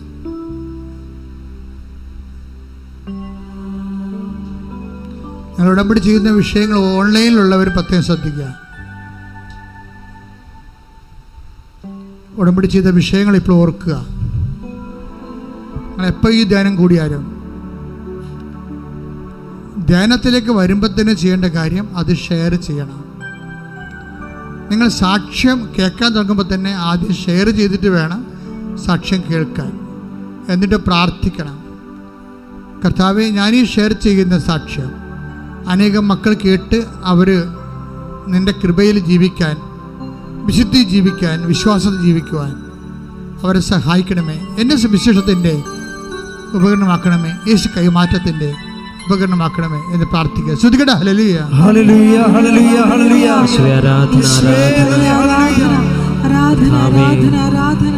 ഏറ്റുപറയുവാനുള്ള അഭിഷേകം ഞങ്ങൾക്ക് നൽകണമേ, ഞങ്ങളെ സാക്ഷികളാക്കി മാറ്റണമേ എന്ന് ഞങ്ങൾ പ്രാർത്ഥിക്കുന്നു. ഹല്ലേലൂയ, ഹല്ലേലൂയ. ആരാധന, ആരാധന. പ്രാർത്ഥിക്കുമ്പോൾ എല്ലാ രോഗങ്ങളെയും അതുപോലെ ജീവിത പ്രശ്നങ്ങളെയും പരിശുദ്ധ അമ്മയുടെ മാധ്യസ്ഥത്തിലാണ് ഈശോയ്ക്ക് സമർപ്പിക്കുന്നത്. കൃപാസ്ഥാനത്താറെ ജീവനോടെ പ്രത്യക്ഷപ്പെട്ട പരിശുദ്ധ അമ്മയുടെ മാധ്യസ്ഥത്തിലാണ് ഈശോയ്ക്ക് സമർപ്പിക്കുന്നത്. അതുകൊണ്ട് തന്നെ ഈ വിഷയത്തിന് ദൈവിക തീരുമാനം ഉണ്ടാകേണ്ടത് ദൈവത്തിൻ്റെ കൂടി ഒരു ആവശ്യമാണ്. അമ്മ അത് നിങ്ങൾക്ക് വേണ്ടി മാധ്യസ്ഥം വഹിക്കുന്ന സമയമാണ്. അതുകൊണ്ട് തന്നെ പ്രത്യാശയോടെ അല്ല, ഉപരി ദൈവസ്നേഹത്തോടെ നമുക്ക് പ്രാർത്ഥനയിലേക്ക് വരാം. എല്ലാവരും ശ്രദ്ധിക്കട്ടെ. ഹല്ലേലൂയ, ഹല്ലേലൂയ, ഹല്ലേലൂയ, ഹല്ലേലൂയ, ഹല്ലേലൂയ, ഹല്ലേലൂയ. എല്ലാവരും ഐശ്വര്യം ഒന്നും സാധ്യമല്ലാത്തവർ ഈശോ എല്ലാം സാധ്യമായ ഈശോ നിനക്ക് സ്വസ്ഥവും നിനക്ക് സ്തുതിയും നിനക്ക് ബഹുമാനവും നിനക്ക് ആരാധന അർപ്പിക്കും.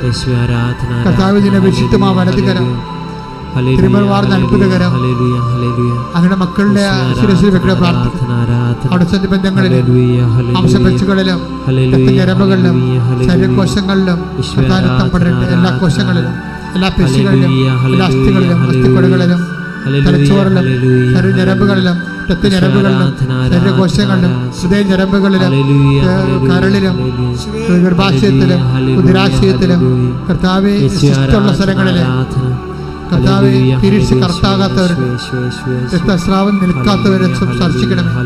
മാനസിക അസ്വസ്ഥമുള്ളവരെ സ്പർശിക്കണമേ. കർത്താവ് എപ്പിലെപ്സി രോഗികളെ സ്പർശിക്കണമേ. ആസ്മ രോഗികളെ സ്പർശിക്കണമേ. ഓട്ടിസം രോഗികളെ സ്പർശിക്കണമേ. ദൈവത്തിന്റെ കരുണ ചൊരിയട്ടെ. ദൈവത്തിന്റെ കരുണ ചൊരിയട്ടെ. കുടുംബങ്ങളിൽ തകർച്ചയുള്ളവർ, വിശ്വാസം കുറഞ്ഞുള്ളവർ, സംശയം കൂടിയവർ, ഉടമ്പടിക്ക് ഇതുവരെ അനുഭവമില്ലാത്തവർ, ഉടമ്പടി ഉടപ്പിയിട്ടുള്ളവർ, കർത്താവ് ഉടമ്പടി പരീക്ഷ പ്രവർത്തനങ്ങൾ ചെയ്യാൻ വിമുഖതയുള്ളവർ എല്ലാവരുടെയും ദൈവസംഘം നിറക്കണമേ. കർത്താവിന്റെ കരുണ മാർഗരോഗങ്ങൾ, തിരാവേദികൾ, ജീവദുരിതങ്ങൾ യേശുവിന്റെ നാമത്തിൽ മാർഗരോഗങ്ങൾ, തിരാവേദികൾ, ത്വക്ക് രോഗങ്ങൾ യേശുവിന്റെ നാമത്തിൽ, വാതരോഗങ്ങൾ, സർപ്പരോഗങ്ങൾ യേശുവിന്റെ നാമത്തിൽ മാറിപ്പോകട്ടെ. കർത്താവേ നിന്റെ വിശുദ്ധമായ രക്തത്താൽ ഉച്ച മുതലേ ഉള്ളംകാല് വരെ എല്ലാ പേശികളിലും ഞരമ്പുകളിലും കോശങ്ങളിലും അട്ടലുകളിലും തെറിച്ചുപോയ തെന്നിപ്പോയ കശേരികളിലും കരളിലും കർത്താവിന്റെ രക്തം പടരട്ടെ. അരവിച്ച കോശങ്ങൾ, മുഴയുള്ള കോശങ്ങൾ, സിസ്റ്റുള്ള കോശങ്ങൾ, കർത്താവ് മുന്തിരിക്കൊലമുള്ള അസുഖങ്ങൾ, കുടലിൻ്റെ അസുഖങ്ങൾ, തൈറോയ്ഡ് രോഗികൾ, ഷുഗർ രോഗികൾ, കൊളസ്ട്രോൾ രോഗികൾ, തൈറോയ്ഡ് രോഗികൾ, എപ്പിലെപ്സി രോഗികൾ, കർത്താവ് ഓട്ടിസം രോഗികൾ അങ്ങ് സ്പർശിക്കണമേ. ദൈവത്തിൻ്റെ കരുണ, ദൈവത്തിൻ്റെ ശക്തി, കൈവെക്കാൻ പറ്റാത്തവർ, അത് നടക്കാൻ പറ്റാത്ത കുഞ്ഞുങ്ങൾ, ഗർഭത്തിൽ കുഴപ്പമുള്ള കുഞ്ഞുങ്ങൾ, പ്രസവത്തിന് ശേഷം കുഴപ്പമുള്ള കുഞ്ഞുങ്ങൾ, നടക്കാത്ത കുഞ്ഞുങ്ങൾ, സംസാരിക്കാത്ത കുഞ്ഞുങ്ങൾ, കേൾക്കാത്ത കുഞ്ഞുങ്ങൾ, കാണാത്ത കുഞ്ഞുങ്ങൾ, ചെവി കേൾക്കാൻ പറ്റാത്തവർ യേശുവിനെ സ്പർശിക്കട്ടെ. അവിടെ ചെവികളിൽ കർത്താവ് സ്പർശിക്കട്ടെ. അവിടെ തൊണ്ടയിൽ കർത്താവ് സ്പർശിക്കട്ടെ. അടിപ്പിണർ പോലെ വൈദ്യുത ആഘാതം പോലെ യേശു ക്രിസ്തുവിൻ്റെ നാമത്തിൽ സൗഖ്യങ്ങൾ നമ്മൾ സംഭവിക്കട്ടെ. അടിപ്പിണർ പോലെ വൈദ്യാഘാതം പോലെ പിതാവിൻ്റെ നാമത്തിൽ യേശു ക്രിസ്തുവിൻ്റെ മധ്യസ്ഥതയിൽ യേശുവിൻ്റെ നാമത്തിൽ അടയാളങ്ങൾ സംഭവിക്കട്ടെ. അത്ഭുതങ്ങൾ സംഭവിക്കട്ടെ. മാരക രോഗങ്ങൾ, തീരാവേദികൾ, ദുരിതങ്ങൾ മാറിപ്പോകട്ടെ. പല്ലിലെ വേദന, തൊണ്ടയുടെ അസുഖങ്ങൾ, ശ്വാസകോശ രോഗങ്ങൾ, ഗർഭാശയ രോഗങ്ങൾ, മക്കളില്ലാത്തവര് കർത്താവ് സ്പർശിക്കട്ടെ. ഉരതരത്തെ സ്പർശിക്കട്ടെ. വിവാഹം ഒത്തുവരാത്തവർ, ജോലി ഇല്ലാത്തവർ, ജോലിക്ക് പോകാൻ പോയിട്ട് കഷ്ടപ്പെടുന്നവര്, നഷ്ടം തിരിയുന്നവര്, തിരിച്ചു പോകാൻ പറ്റാത്തവര് എല്ലാവരും സ്പർശിക്കണമേ. ദൈവത്തിന്റെ കരുണ, ദൈവത്തിന്റെ അഭിഷേകം എല്ലാവർക്കും ലഭിക്കട്ടെ. യേശുവിന്റെ നാമത്തിൽ മാരക രോഗങ്ങൾ, തീരാ ദുരിതങ്ങൾ, ജീവിത തടസ്സങ്ങൾ യേശുവിന്റെ നാമത്തിൽ മാറിപ്പോകട്ടെ. ശ്രുതിക്കട്ടെ. ഹല്ലേലൂയ, ഹല്ലേലൂയ. യേശുവേ നന്ദി. ഹല്ലേലൂയ, ഹല്ലേലൂയ, ഹല്ലേലൂയ, ഹല്ലേലൂയ, ഹല്ലേലൂയ. യേശുവേ സ്തുതി. ഹല്ലേലൂയ, ഹല്ലേലൂയ, ഹല്ലേലൂയ, ഹല്ലേലൂയ, ഹല്ലേലൂയ. വരേണമേ, എന്നിൽ നിറയണമേ, നാഥാ വരേണമേ, സൗഖ്യം നൽകണമേ, നാഥാ വരേണമേ, എന്നിൽ നിറയണമേ, നാഥാ വരേണമേ, സൗഖ്യം നൽകണമേ. വ്യക്തിപരമായ ആവശ്യങ്ങൾക്ക് വേണ്ടി, ഉടമ്പടി വ്യക്തിക്കുന്ന വിഷയങ്ങൾക്ക് വേണ്ടി മാതാവിൻ്റെ മധ്യസ്ഥത്തിൽ ദിവ്യകാരുണ്യനാഥന് സമർപ്പിക്കുക.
സമാപനാശീർവാദത്തിനായിട്ട് ശിരസ്തംഭിക്കുക. കർത്താവെ, ഉടമ്പടി പ്രാർത്ഥനയിലെ പ്രവർത്തനങ്ങളിലൂടെ സ്നേഹം വർദ്ധിപ്പിച്ച്, സ്വാതന്ത്ര്യം വർദ്ധിപ്പിച്ച്, ദൈവമക്കളുടെ സ്വാതന്ത്ര്യം അനുഭവിച്ച്, അങ്ങയോട് മോശയോടെന്ന പോലെ മുഖാമുഖം സംസാരിച്ചതുപോലെ അങ്ങയോട് സംസാരിക്കുവാൻ, അങ്ങ് പറയുന്ന കാര്യങ്ങൾ വിശുദ്ധ ഗ്രന്ഥത്തിലൂടെ മനസ്സിലാക്കുകയും ഞങ്ങളുടെ മനസ്സിലൂടെ അങ്ങ് പറയുന്ന സംസാരവും സംഭാഷണവും ഗ്രഹിക്കുവാൻ തക്കവിധം ദൈവസ്നേഹമുള്ളവരായി ഞങ്ങൾ ഓരോരുത്തരെയും മാറ്റണമേ എന്നും അഭിഷേകം ചെയ്യണമേ എന്നും പ്രാർത്ഥിച്ചുകൊണ്ട്, ദൈവമേ, അങ്ങയുടെ ആശീർവാദത്തിന് മുൻപിൽ ഞങ്ങൾ ശിരസ് നമിക്കുന്നു. ഞങ്ങളെ ആശീർവദിച്ച് അഭിഷേകം ചെയ്യണമേ, അങ്ങയുടെ ദൈവസ്നേഹത്താൽ നിറയുന്നവരാക്കി മാറ്റണമേ എന്ന് ഞങ്ങൾ പ്രാർത്ഥിക്കുന്നു.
പരിശുദ്ധ പരമമാ ദിവ്യകാരുണ്യമേ,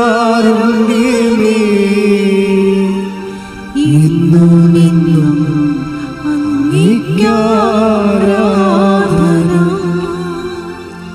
പരിശുദ്ധ പരമമാ ദിവ്യകാരുണ്യമേ, എന്നുമെന്നും അങ്ങേയ്ക്കാരാധന. പരിശുദ്ധ പരമമാ ദിവ്യകാരുണ്യമേ,